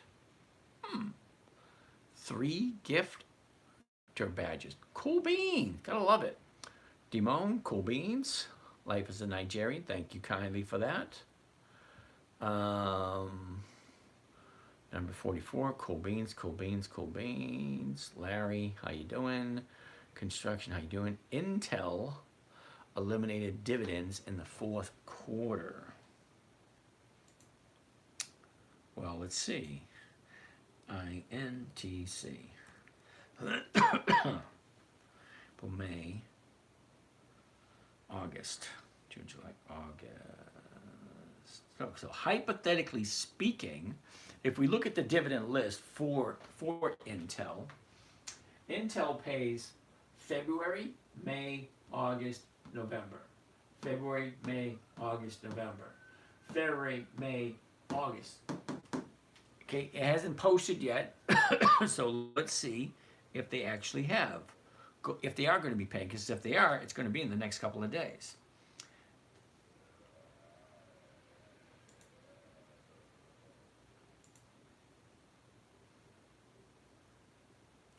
Why is it I can't see that? See, I can't see this because this stupid thing's in the way. Okay, August, all right, EX dividend date right there, August 7th. So I'm not 100% sure what you mean. Or is that means they're not going to pay it in November? Because the 4th quarter is in November. Wow, 300 million shares traded on Friday for Intel.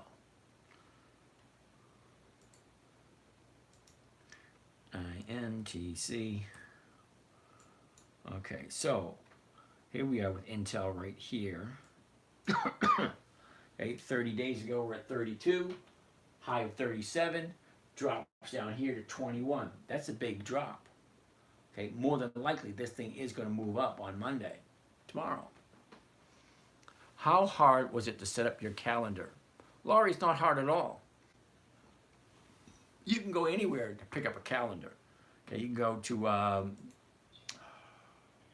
Google and put in the search engine EX dividend calendar, and you have a whole bunch of them pop up, and then you got to decide which one do you like. Well, I like the one that's in Thinkorswim because I'm in Thinkorswim already, and everything is there for me. Norman, thank you for that. Cool bean. Woo! I didn't even know what that was. It just popped up and disappeared real quick. All right, but didn't Intel suspend their dividends? All right, Mia. I have no idea, because right now it says in Yahoo Finance that their dividend is going to be August 7th, 2024, which is this week coming up. Okay, it's 3 days away. What is that, Wednesday? Monday, Tuesday, yeah, Wednesday.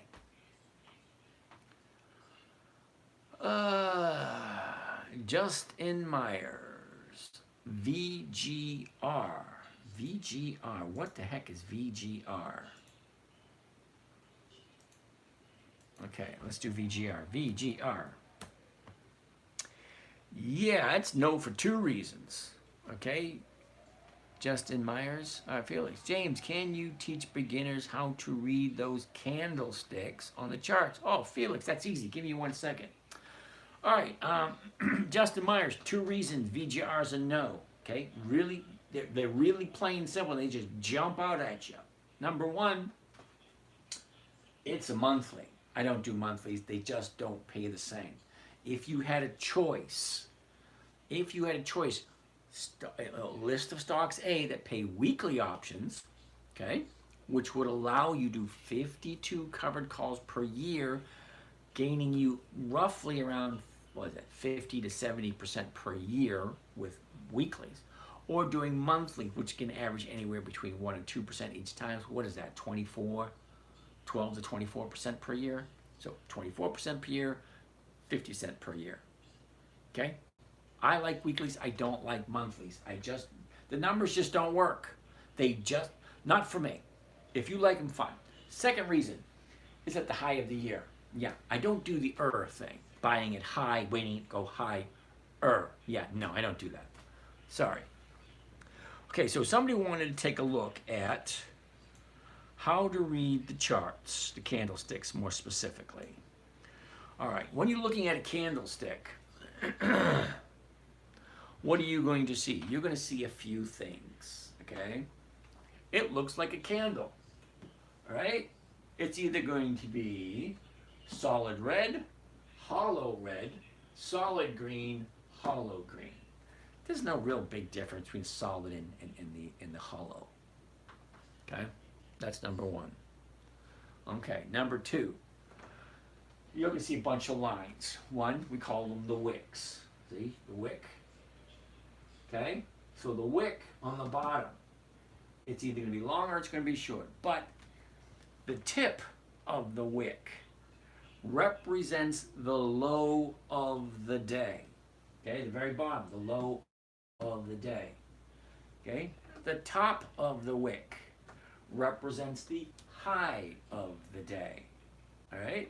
Now, when it is red, okay, that is what they call a down day, which means, see the vertical line, the horizontal line here, okay, at the top of the candle, and the horizontal line at the bottom of the candle?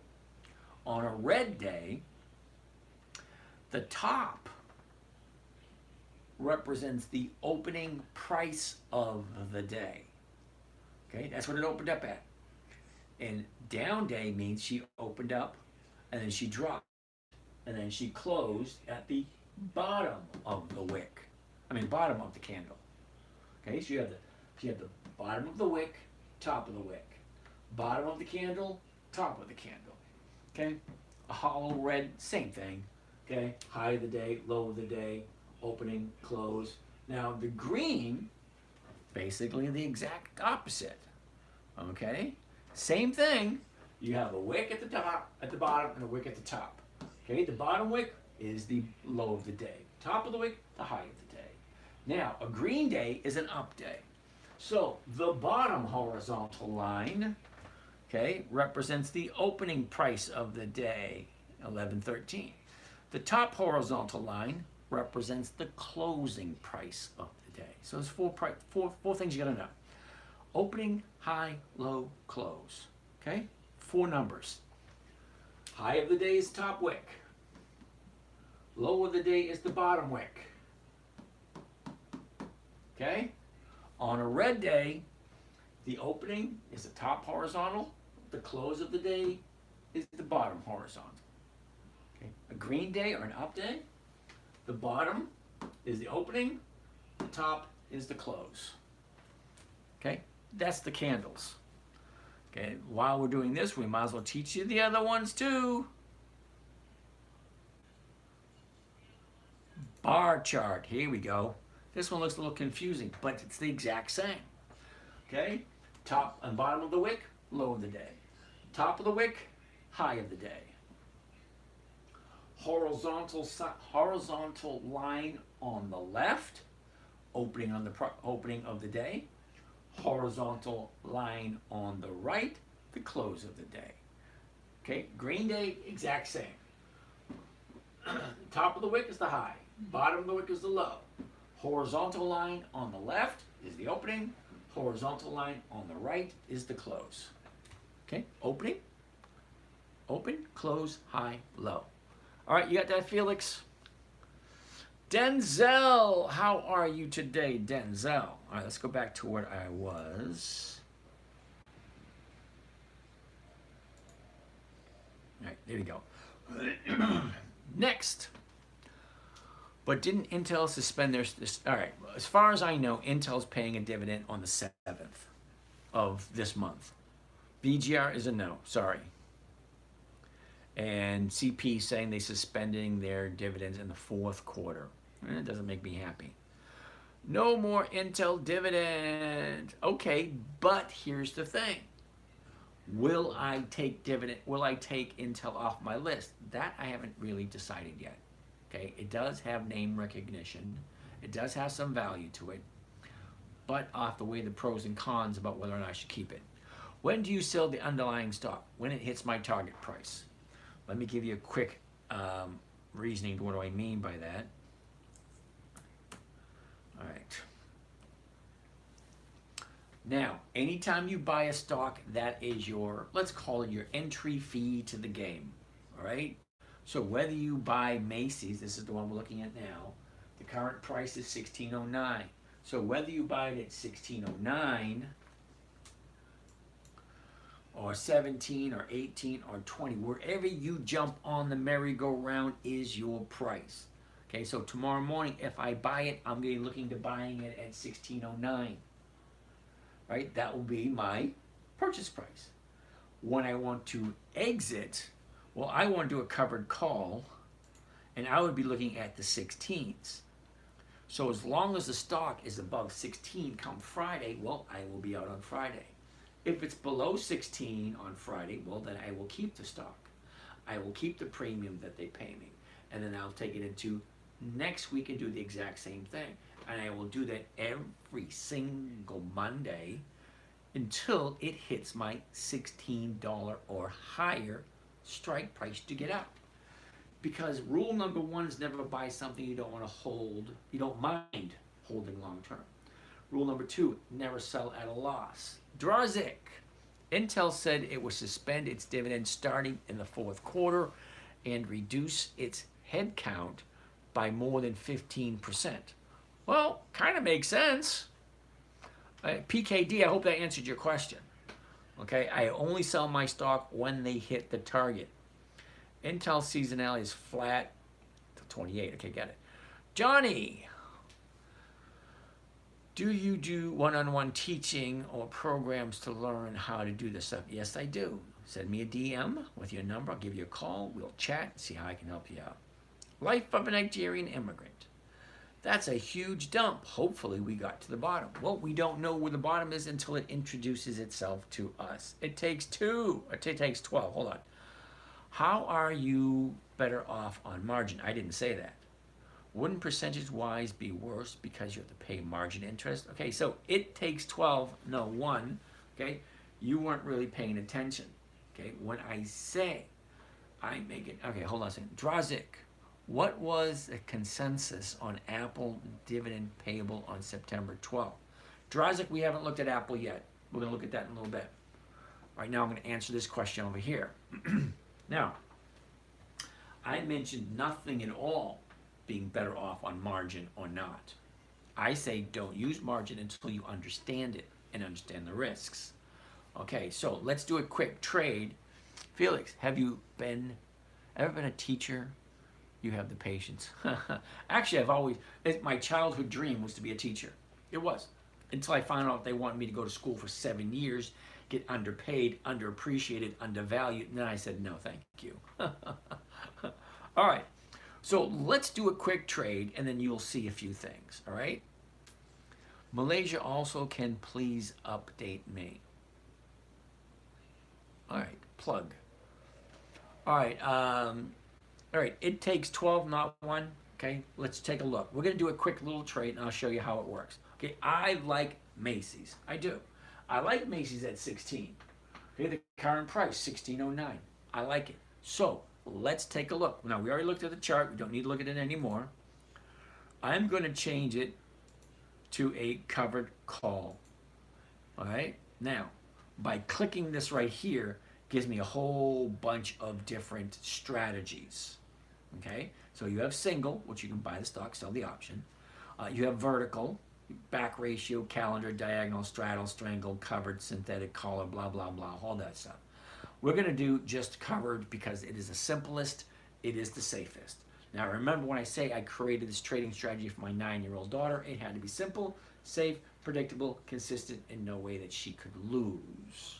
All right, so if I like it at 16 and I want to do this week 16, remember the dates over here? 9 August, that's this Friday. 16 August, that's next Friday. It's 2 weeks away. 23 August, that's 3 weeks away. Okay, the more time, the more value is going to be there. But then I have to guess, where's the stock going to be in 2, 3, 4, 5 weeks? Nope, no thanks. I prefer to see in the next 5 days. So, is it going to be above 16 by Friday? Well, I hope so. Well, let's take a look at the 16s. I like the 16s, so I'm going to buy the 16s. There it goes. It automatically fills right there. It's a double order. What do I mean by double order? Well, I'm buying the stock. That's one order. I'm selling the option. That's the second order. A covered call is buying stock, selling the option. So I'm buying it at this price here. I'm selling it at this price here through a covered call. Now, if it hits 16 or higher, whoever buys this from me, they can decide whether or not they want to exercise that option and take my stocks away from me. Do I care about that? Nope, don't care at all. My main concern is the premium in which I am collecting. We're going to get that into a second. So here's the trade right here. I'm going to buy 1,000 shares. I'm going to sell 10 contracts. Okay, each contract requires 100 shares. So 100 shares, one contract. 500 shares, 5 contracts, so on and so forth.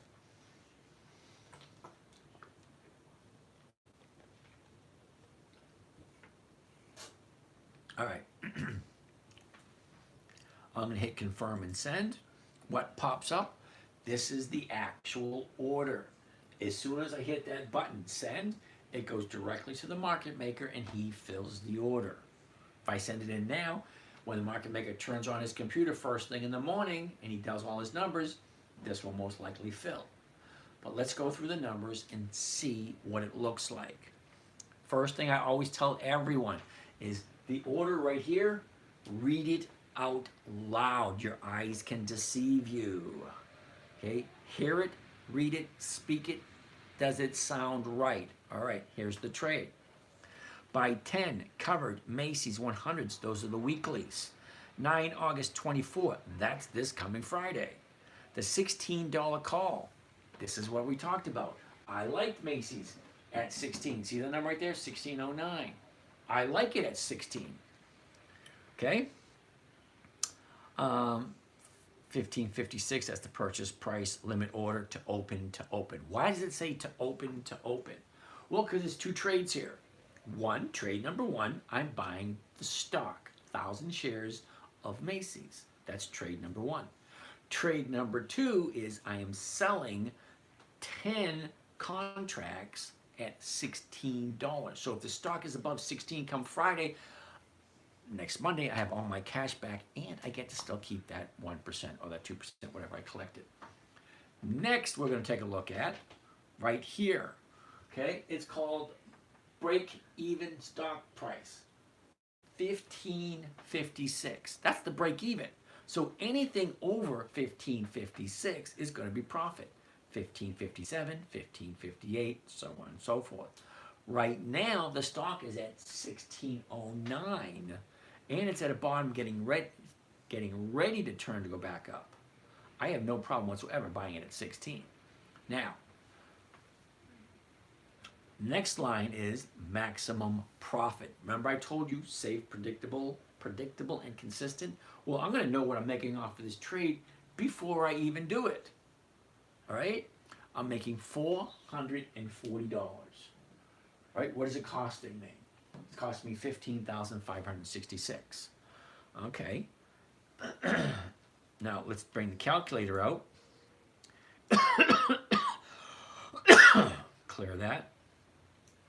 Okay, we can take the 440 and we divide it by the purchase price, $15,566.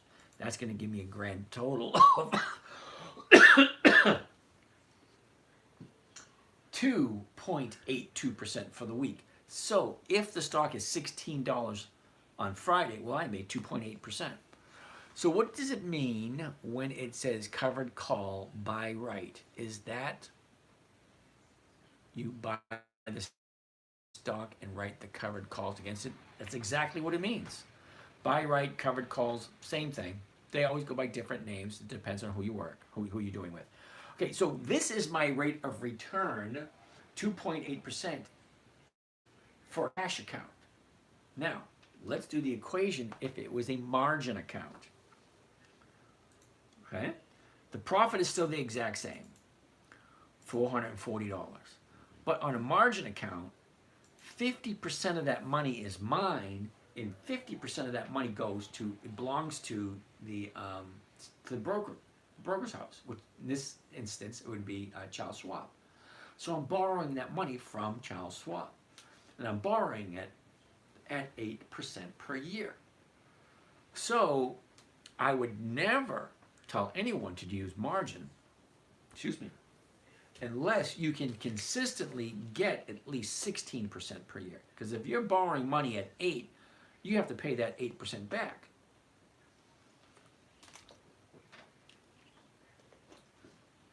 But I make over 50% per year, so I have no problem whatsoever paying that 8%. Okay, so on margin, the profit is still the exact same. Okay, where is it? Right there, $440. But I'm dishing out less money. I'm only dishing out $7,595. Because remember, half the money is mine, half the money belongs to the broker. So that comes up to 5.79%. That's almost 5.8%. Okay, for the week. All right? And that's on margin. That's for 1 week. Now multiply that by 52. That's over 300% returned for the year. That's freaking crazy. But you have to ask yourself the question, do I like Macy's at that price? And be ready to defend that.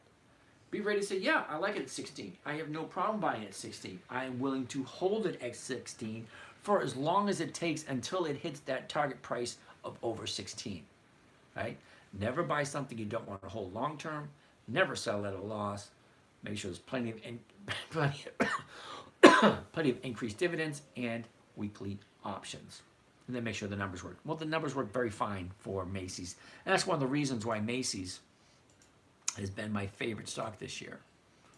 Who knows? Might be my favorite stock next year. I just don't know. All right, I have over 99 questions, so I'm going to hold off on looking at anything. I'm going to try to breeze through all these questions. Plug as a notes always has been. Uh-oh, I missed a whole bunch of these questions.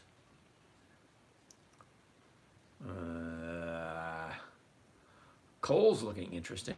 Where do dividends play into this? Sam, excellent question. Sam, here's where dividends play. Okay, see the calendar right here? Each one of these little green dots represents a company. Kimberly-Clark. Oh, wait, yeah, Kimberly-Clark. Ford, Intel, Citigroup, Apple, ConocoPhillips, PPG, U.S. Steel, Clorox, Kroger, ExxonMobil, Hershey's, Walmart, blah, blah, blah, blah, blah. Each one of these green dots represents when the company is paying out its dividend. So there's almost 9,600 different companies to choose from in the stock market on any given day. That's a lot to choose from. How do you decipher which ones you want to invest in? For me, I like a consistent increase in dividends, at least 20 years. Now, there's plenty of companies that have 20 years of increased dividends or more. Then I like to put those together with weekly options because I want weekly cash flow. So the dividends come in to tell me when to look at the company. Because if we have Clorox paying a dividend on the 14th, I don't want to buy it the week of the 14th. I don't want to buy it the week before. I want to buy it 2 weeks before. I want to give it time to move up. And if I buy it at the market price and sell someone the right to buy it from me at the market price, the very same day I buy it, that's like this example here. With Macy's, if I buy it at $16.09, I sell somebody the rights to buy it from me at the exact same price I paid for it. And the premium that I collect is going to be more than 1%. That's where the 1% comes in. That's where the dividends come in. So if I'm looking at good quality dividend stocks and only good quality dividend stocks, well, I only have 300. 300 out of 9,600. Okay, that's a big difference. I'm only looking at 300. And you take those 300 and you put it into a calendar. Okay, you get 13 weeks per quarter. Okay, 13 weeks per quarter. Now I have 300 companies that I have to look at within 13 weeks. Okay, within 13 weeks. That's anywhere between, I just showed it a second ago. between 5 and 20 different companies I look at on a weekly basis. So this week here, I'm going to be looking at Citigroup, Ford, Intel, British Petroleum, IBM, Visa, Siri, and Wells Fargo. Maybe I only pick up one of those. Fine. If I pick up one of those, get my 1%, great. The next week, I'm looking at Apple, ConocoPhillips, PPG, Exxon, X is U.S. Steel, Clorox, Kroger,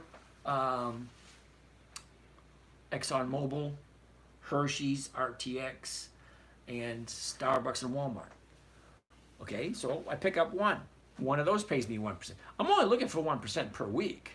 You know, I only have like between 4 and 6 stocks per account. So I don't have to, you know, do a lot of picking and choosing. It's not I have a whole roster in every account. Coals look interesting, 52 bottom, PRZ. Oh, never heard of it. Justin Webb, adding in not dividend stock, but still mooning. Yeah, sorry. Brand, do you wish you bought Apple when you were young? No. That would be where I am today. Yo, PRZO, never even heard of it. Why do people come up with stuff I've never heard of? PRZO.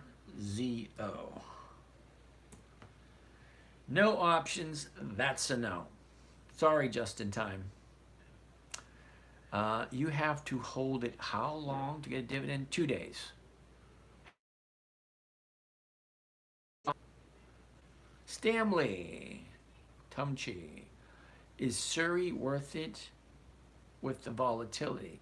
All right, Stanley, we looked at Siri a couple of weeks ago, and I want to show you something about Siri and tell me what you think. Okay, so here's Siri here at 316. Okay, the 3s are going for 12. Okay, the 3s are going for 12. The 350s are going for 3. Not even worth it. National flood warning. Yeah. I got that. Yep. Okay. Resume. Okay. All right. What feed is he actually reading from? Because it's not this one. All right. Show him crazy. Yeah. I got Facebook over here, Instagram here, TikTok here, YouTube here, and another YouTube channel down there. So I got a lot of questions coming at me from all different angles. I'm carrying on a whole bunch of different conversations. I'm also listening to the storm outside, and I'm also listening to the television in the other room. I got a lot of information coming in at one time. I'm doing the best I can with what I have in front of me. So the question at this moment in time is Siri worth it with the volatility? What I'm trying to say about Siri is it looks interesting on the chart, but let's take a look at this right here called the seasonality chart. For those of you who know what seasonality is, winter, spring, summer, fall, okay, January, February, March, blah, blah, blah. Certain stocks move at a certain time of year. Okay, Weight Watchers goes up at the beginning of the year. Go figure.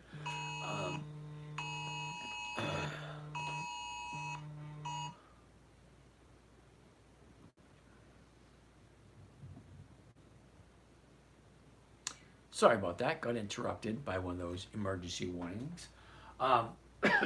Where was I? Oh, Siri. This right here is a seasonality chart. Okay? Far left, January 1st. Far right, December 31st. Okay? January through December.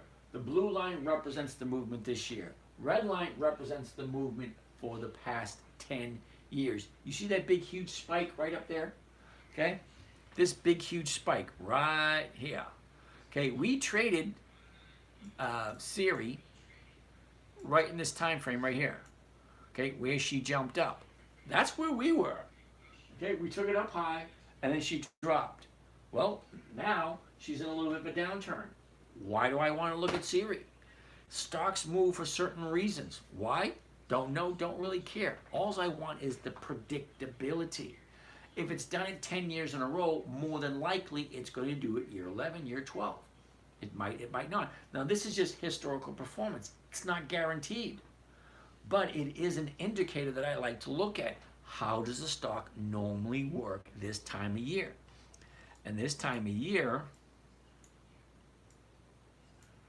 okay, she's in a little bit of a downturn. Do I want to jump into a stock when it's in a seasonal downturn? Nope, not at all. I like Siri. Siri's not going to be back on my list until she comes into a better season. What are we looking at?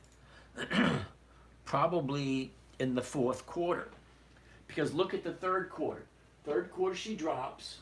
In the fourth quarter right here, she starts to go back up again. So yeah, I will look at Siri in the fourth quarter. Show my crazy. What fees are you actually doing if not from here? Because it's not this one. Yeah. It's funny because I just read your question. C or Intel? I think we looked at Intel earlier. C we haven't looked at yet. So let's take a quick look at C. Okay, that would be Citigroup. I like Citigroup. Okay, Citigroup's going to be a no for this week, but we will take a look at it. What do you think of HE? That's going to be no. And the Maui settlement, if they reinstate their dividends. How about RYLD? Ugh, S-turn, you're new here. Okay. Yeah, you're not even going to hang around and get my answer off HE. HE is going to be no, Hawaiian Electric. They stopped their dividend a while ago, just around the fires, and they haven't done anything since. So it's kind of like sit, wait, and watch to see what happens. And it wouldn't be on my list because they don't have consistent increases in their dividends. Okay, and RYLD is a no. It's a big fat turd if you ask me. All right, so Citigroup, first thing I always want to look at, the high of the year, the low, where was it, where is it, what direction, blah, blah, blah. Yeah, it's going to be a no, but I want to take a look at it because here's the high right here, and here's where we are, pullback. Now I want to see how much pullback is there going to be. Currently it's at 58.68. The 59s are going for 75. Well, that's well over 1%. Okay, a year ago we're at 46.66, bottomed out at 38. The double top at 68. Last 30 days, here we are. Okay, she goes up, pulls back, up, pulls back, up, pulls back. Yep, we are currently at a 30-day bottom sitting at 59.36. Now, from 68 to 58, that's a $10 drop. That's over 10%. Okay, you need to ask yourself, with a 10% drop, is that something worth jumping into? Well, it depends what the numbers look like. Okay, right now, the 59 is going for 75 cents. Okay, so you clear this out, you go 75 cents, and you divide it by 59, the purchase price. And that comes to 1.27. Well, that's more than 1%. And do you like Citigroup? Well, I don't like it until it finds the bottom. Okay, that's a big drop. More than likely, that's going to jump up tomorrow morning. Anytime you see a big, huge drop like that, look at, she's channeling here. Thursday, Friday, everything dropped. Okay, so what's going to happen Monday? Either it's going to be a continued dropping or she's going to turn around and go back up. One or the other. Is this live or not? Billy, yes, it is live. He's not OLC, Acetern. I have no idea what you're talking about. Billy, yes, it is live. Okay, Billy, okay, thank you. What comment is he reading from? Yeah, I have a whole bunch. Okay. Keep on going, keep on going. Icon? Okay. Is this Think or Swim? Yep, it's Sink or Swim. All right. Spots gone, carpet clean. I am full dressed, Electra Glide, classic guy. We'll talk to you soon. I'll explain plane crash. All right, that works. Don't get me wrong, I took an Electra Glide for a ride. Nice bike. But you want to hear something funny? I was riding my Goldwing one day, and I got a flat in the Goldwing. You imagine what a flat is on one of those things? I called up the tow truck. Tow truck comes, picks up. He says to me, damn, I never picked up a Goldwing before. I pick up Harleys all the time. He said, Harley's always breaking down. But Goldwings, hardly ever. Let's continue. Big lots. All right, you actually, hey y'all, Mima. Okay, Mima, you actually got to give me the ticker symbol. Wait a minute, I think I can find it this way. Big Well, there it is, right there, big. Yeah, sorry, kiddo. That's going to be a no. Big Lots is a monthly, and it's like $1, and it's consistently dropping. Okay, so I don't like consistently dropping, and I don't like monthlies. Monthlies just don't work. It's really not that difficult. Follow you, thank you, Roxy. How are you, Miss Roxy? You, Drew White, UEC. Okay, now Drew, don't take this the wrong way.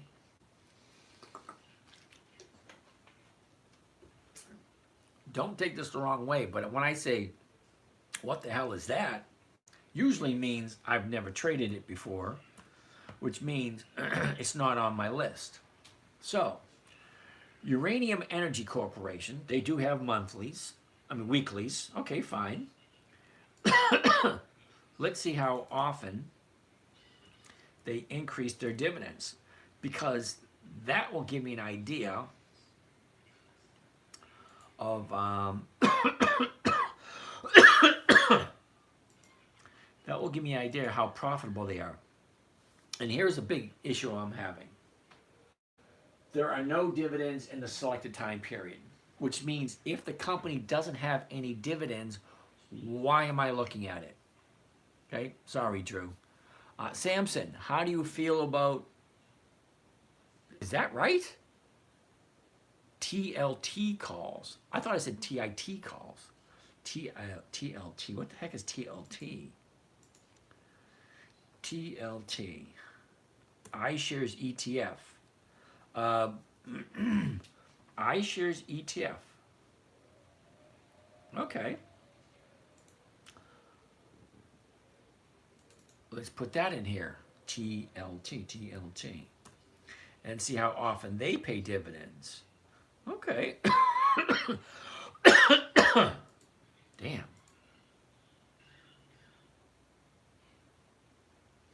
All right, they get dividends all the way, holy cow, 08, 04, 03, 02, since 2002. Well, okay, TLT has dividends all the way to 2002. Let's look at the numbers, okay? 2002, they were at 37 cents. 34, 39, 45, 31, 34, 40, 40, 35, 37, 35, 40, 42, 32, 34, 36, 35, 28, 33, 35, 40, 32, 33, 35, 34, 32, 34, 36, 35, 29, 41, 30, 31, 32, 30, 30, 38, 27, 25, 28, 26, 28, 29, 26, 25, 24, 26, 28. They're like not increasing at all. Now they're going down. 24, 19, 18, 17, 16, 19, 20, 18, 17, 19, 20, 24, 28, 27, 29, 31, 32.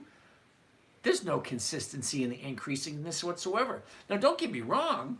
I mean, cool. They have over 20 years of dividends, but not consistently increasing. So what is that telling you? Well, it's telling you they're not going up. They're not continuously being profitable. They're just kind of being stagnant. Do you really want to invest your money with a company that's stagnant? I like continuously increasing. How do you feel about TLT calls? All right, so TLT, we found out that they do have weekly options. Okay, fine. But here's the thing. Okay? iShares by BlackRock. Well, look at the last 90 days. Up, down, up, down, up, down, up. Where do you think it's going to go next? Well, it's going to come down. So this, I wouldn't look at this thing for another 2-3 weeks. Okay? Because you saw it right there. Up, down, up, down, up, down, up. Well, what's next? Down. It's a seesaw. What else do? They go up, they go down. They go up, they go down. They go up, they go down. That's all they do. Is CAT now off the trade list because it's over 250? I was looking at it about 3% for next week. Well, Sheila, let's take a gander at it.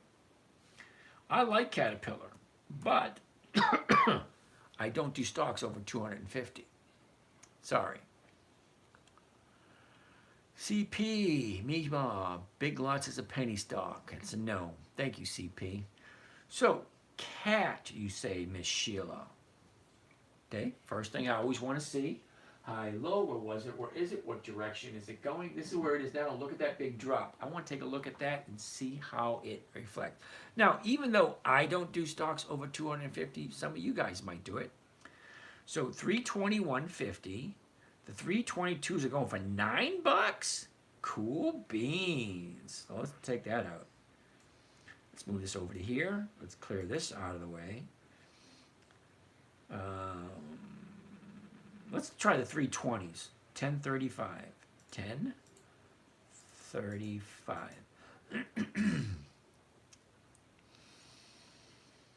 All right, so I'm losing $1.50 right off the top. Subtract $1.50. Right now I'm walking away with $8.85. Yeah, I might be better off going the 322s. Anyway, let's divide this by 320. 320. That's 2.7. Okay. 910. Okay, for the 320s, 322.50s. I'm going to divide that by 321, 321.5, and that gives me 2.8. All right, Sheila, I'm not seeing the 3% that you said. Because you got to remember, when you're buying it at the 321.50, and then you sell them the 320s, you got to deduct the 150 off of there. Because if you're buying it for 321.50 and you're selling it for 320, well, you're losing $1.50. So you take it off of your premium. The premium's $10.35. Don't get me wrong; it's still a nice price if you like Caterpillar. So a year ago, Caterpillar was at $280, drops all the way down to $224, and that was the end of October. Okay. In the beginning of April, she's at the high at 382. Okay, so 382 is the high. She drops, pulls back, drops, up, down, up, down, up, down, right here. All right, last 30 days. That's pretty clear to me. Okay, 30 days ago, we're here at 329. The previous 30-day bottom is right there 30 days ago, and that was 321. That's the 30-day bottom, previous 30-day bottom.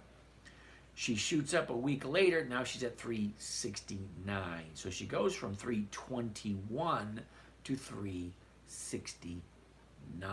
That is like $40. That's over 10%. Well, yeah, profit taken, there you go. A little retrace, back down again. Now we have a new bottom at 317. Okay, here it is. So with a drop like that, there's a high probability that tomorrow it should go up, hypothetically speaking. Okay, now what does Caterpillar usually do this time of year? This time of year, usually Caterpillar, tiny bit to the upside. I'm talking a very tiny bit to the upside. Okay, fine. Let's take some more of these questions before we call it a night. Do you have to hold a stock for a long time to get the dividend? No, 2-3 days. They cut their dividend Friday. Okay, Tim.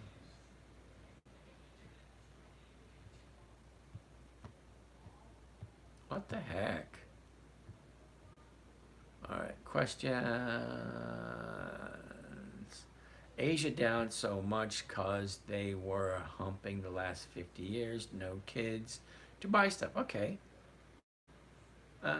Good idea. Macy's, buy more. Okay, Demone, like one. Sebastian, if I sell covered call and close the position before expiration date, what happens to the premium?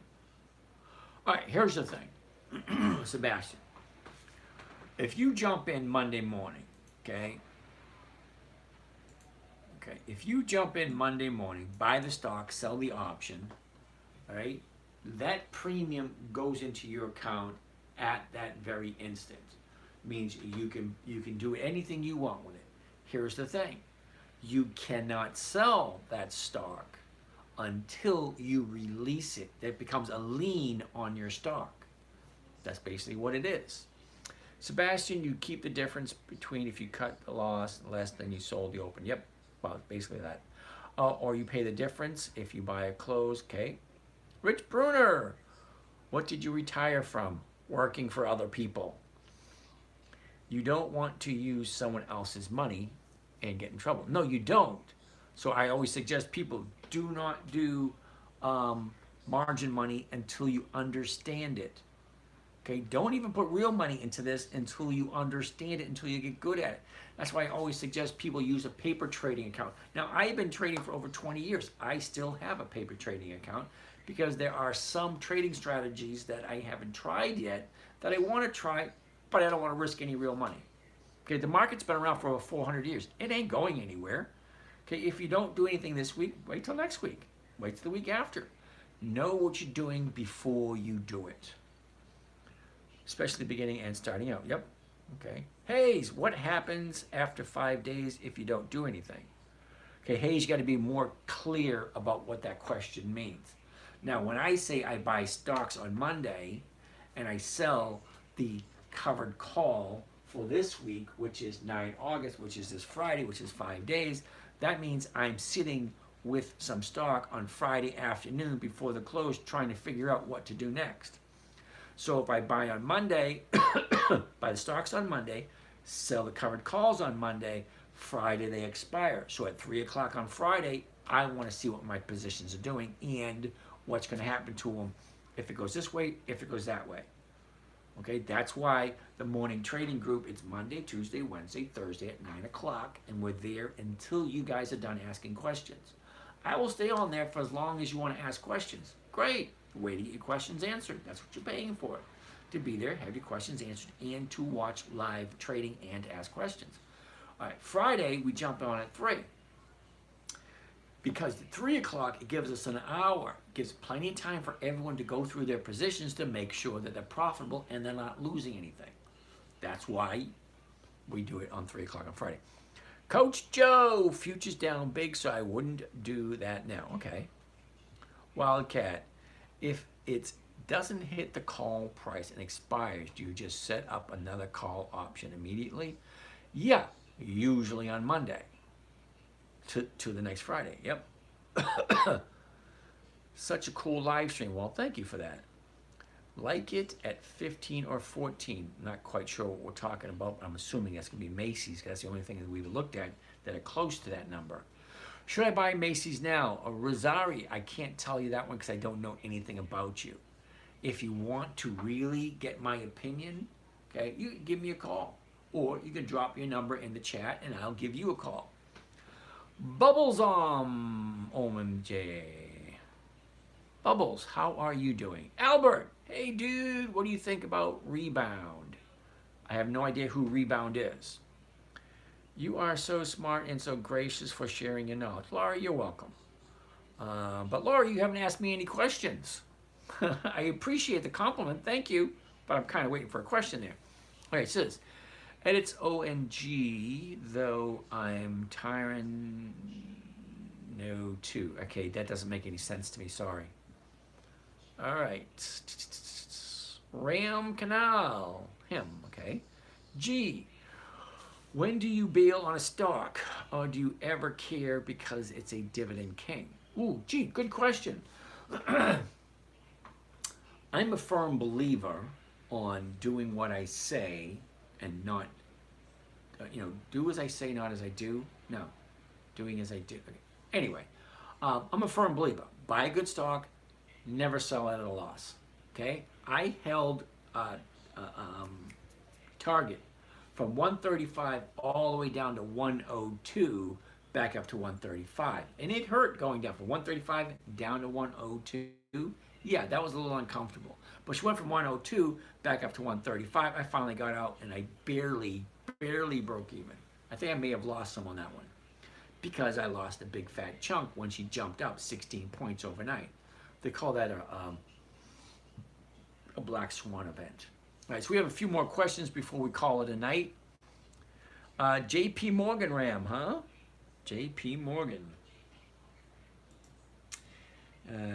JPM. All right, JPM is going to be a no this week, only because look at where she is. Okay, the high is here. This is where she is. Not enough profits have been taken, in my humble opinion. And we get these two big down days here. So, look at the volume spike. See the blue lines down here? That's all volume, right? This up here, this mess, this is what we create. Hey, Judy, how are you? All right, so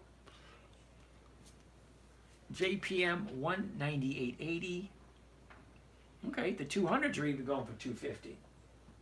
Okay, so you are getting your value there from JP Morgan, but you always got to ask that one very important question. Do I like the stock, and do I like it at this current price? Right now it's 198.80, close to 199. Glad you're doing well there, Miss Judy. Okay, JP Morgan, John, okay. Haynes, to get the dividend, how many days before do you have to buy the stock? Haynes, I'm going to go right over here, go this, get rid of this. All right. This calendar right here represents dividend stocks. I downloaded Thinkorswim and got my paper trading account set up. Cool beans. Way to go there, Miss Judy. All right. Each one of these green dots represents a company on my personal list. So anytime they're here, I don't question them because I've already done the work. I've already done the details. Take a look at them. I'm just waiting to know when are they paying their dividend. So the green little dot is the EX date. The EX date, there's 4 dates to remember. First date is the announcement date. That's when they tell you what the dividend's going to be and when it's going to be paid. Second one is the EX date, the last day the stock trades before the dividend's paid out. Third date, the date of record. Whoever owns the stock on the date of record is entitled to the dividend. Fourth date, the payment date, when you're actually getting your money. So, if you want to collect just the dividends, you need to buy it before. Okay, Clorox right here, the 14th. You want to get the dividend for Clorox, you got to buy it the 13th, the 12th, the 30th, the 8th, the 6th, the 7th, the 1st, any day before the EX date. Okay, you buy it before the EX date and you carry it to the date of record. Okay, now that used to be a day or two. Now it's the same day. Look, the EX date, 8/14. Date of record, 8/14. Let's go back 1 year and I'll tell you what it was last year.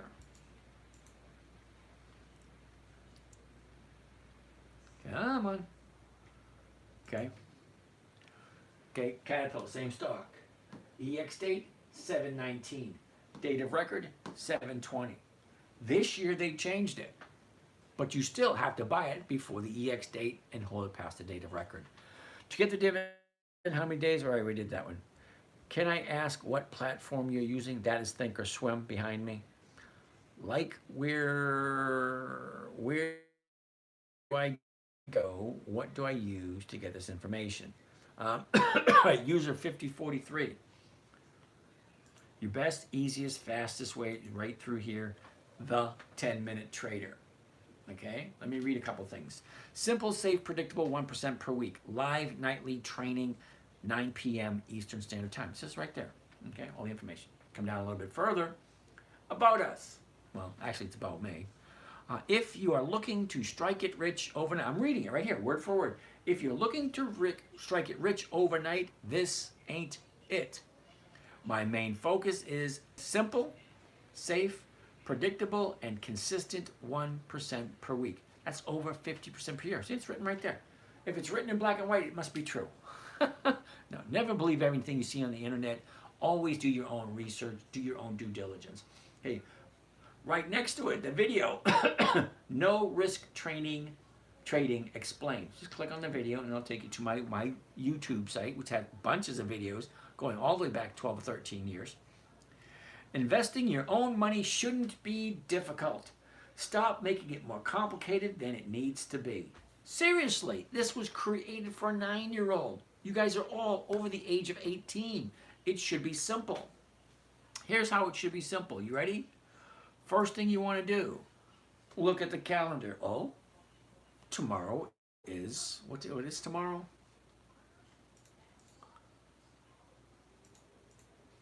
Tomorrow is August 5th.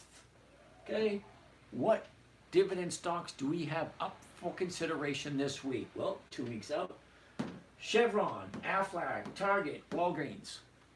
That's just this list. Now I have 7 lists. Okay, that's list number 1. What another list do I have?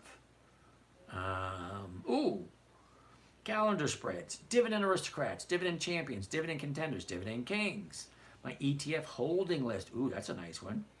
My high volume stocks, old list, Warren Buffett's list, and a weekly optional list. I have plenty of stocks to look at, so I'm not too worried about anything.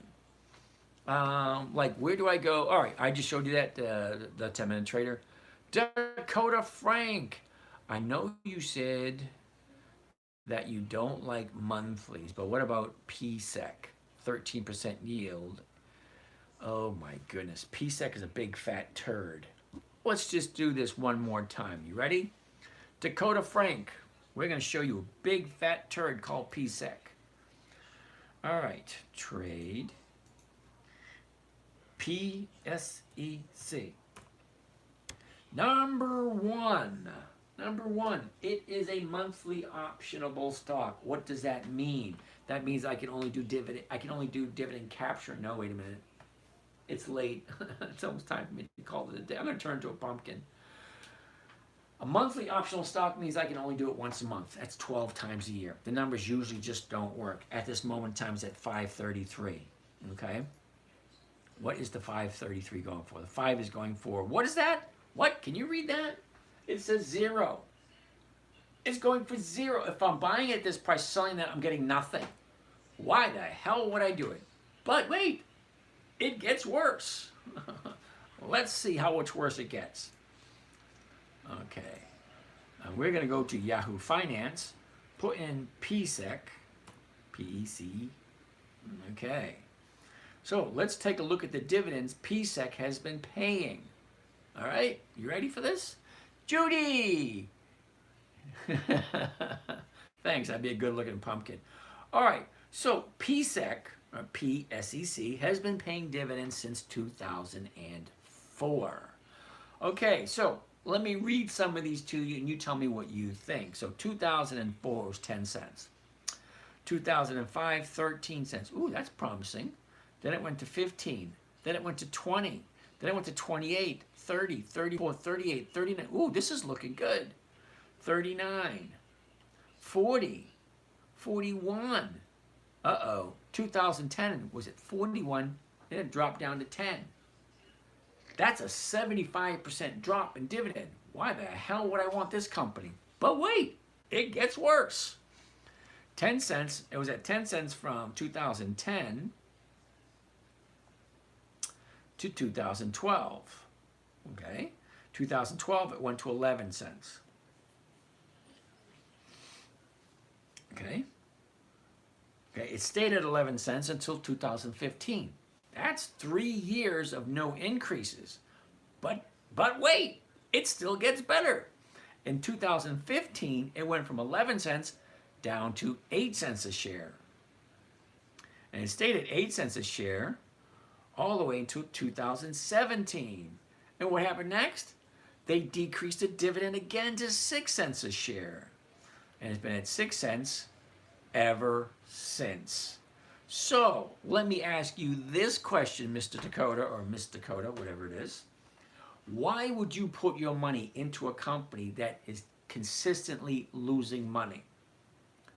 Okay, so a dividend is a portion of the profit that is paid by the company to the investors. So you and me, okay, when we take our personal money and we invest it into a company, we become a stockholder, a shareholder. We own a portion of the company. We are entitled to a portion of the profits. Now, if a company is consistently profitable, the profits increase, which means the dividends get higher and higher. If the profitability of the company decreases every year, well, then they cut the dividends, and the dividends get smaller and smaller. Well, PSEC, P-S-E-C, the dividends getting smaller and smaller and smaller year after year after year. What does that tell you? Well, it tells me that the company's not profitable, and they're not consistently growing. So it's a big, fat no from me. That's just me. If you like it, more power to you. Now, but wait, it gets worse. So we're going to go to a summary for PSEC. All right, now what kind of a yield are they giving? Okay, so the dividend is 72 cents. The yield is 13.69. Now, a 13% yield may be good, but the company is consistently losing money. And they're consistently losing money. How long do you think they're going to keep that yield at 13.6? So for me, it's a big fat no.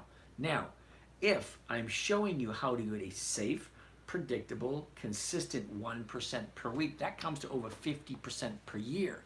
So Dakota, the question you should be asking yourself, well, does it make sense? Is what I'm saying correct or is it incorrect? If I'm looking at a company and they're consistently increasing their dividends, well, that means they're consistently profitable. It's just elementary. If you make more and more money, well, you give more and more money to your investors. If you make less and less money, well, you give less and less money to your investors. I don't care if they're giving on a 13% yield, they're consistently losing money. So if they had, let's go back to the dividends again.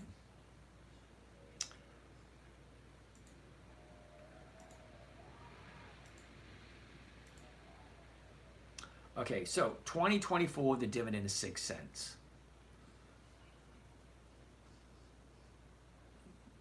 Right there. Okay, so 2017, okay, it was 8 cents a share, and then they cut it to 6 cents a share. So from 2017 until 2024, which is 7 years, they have not increased their dividend at all. So for the last 7 years, they have not increased anything, which means it's just a no. And why do we have to keep beating this dead horse? It's just a no. If they keep losing money, I want nothing to do with them. Sorry. Terry, good to see you, by the way, again, sir. All right, Terry, how are you? Stocks dumping really hard. Yep. Dump you something. All right, thanks, cool. Tomorrow is going to be a very interesting day. You're absolutely correct. It should be a very interesting day. Thank you. I appreciate the advice. It's not advice. Definitely not advice. That's just my opinion. Okay? Now, you guys, you may think it's advice. It's not. It's just my opinion. I don't have any legal authority to give advice to anyone. Okay? Not advice, just my opinion. That being said, it is almost midnight. I'm going to turn into a pumpkin, and you guys don't want to see that. I'm done for the night. For you guys in the morning trading group, I already sent out the link. I already sent out the list. We will see you first thing in the morning. You other guys, I'll see you tomorrow night. Have a great night, and we will see you again. Chevrolet! You're over there on YouTube. Cool beans. All right, you guys have a great night, and we'll see you again tomorrow.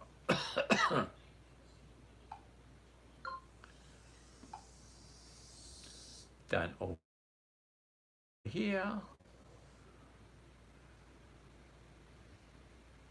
Good connection. Now, how do I stop this damn mess? Oops.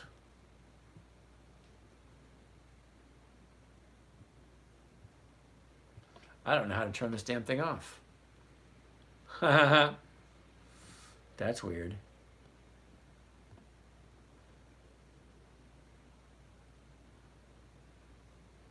Oh, there we go.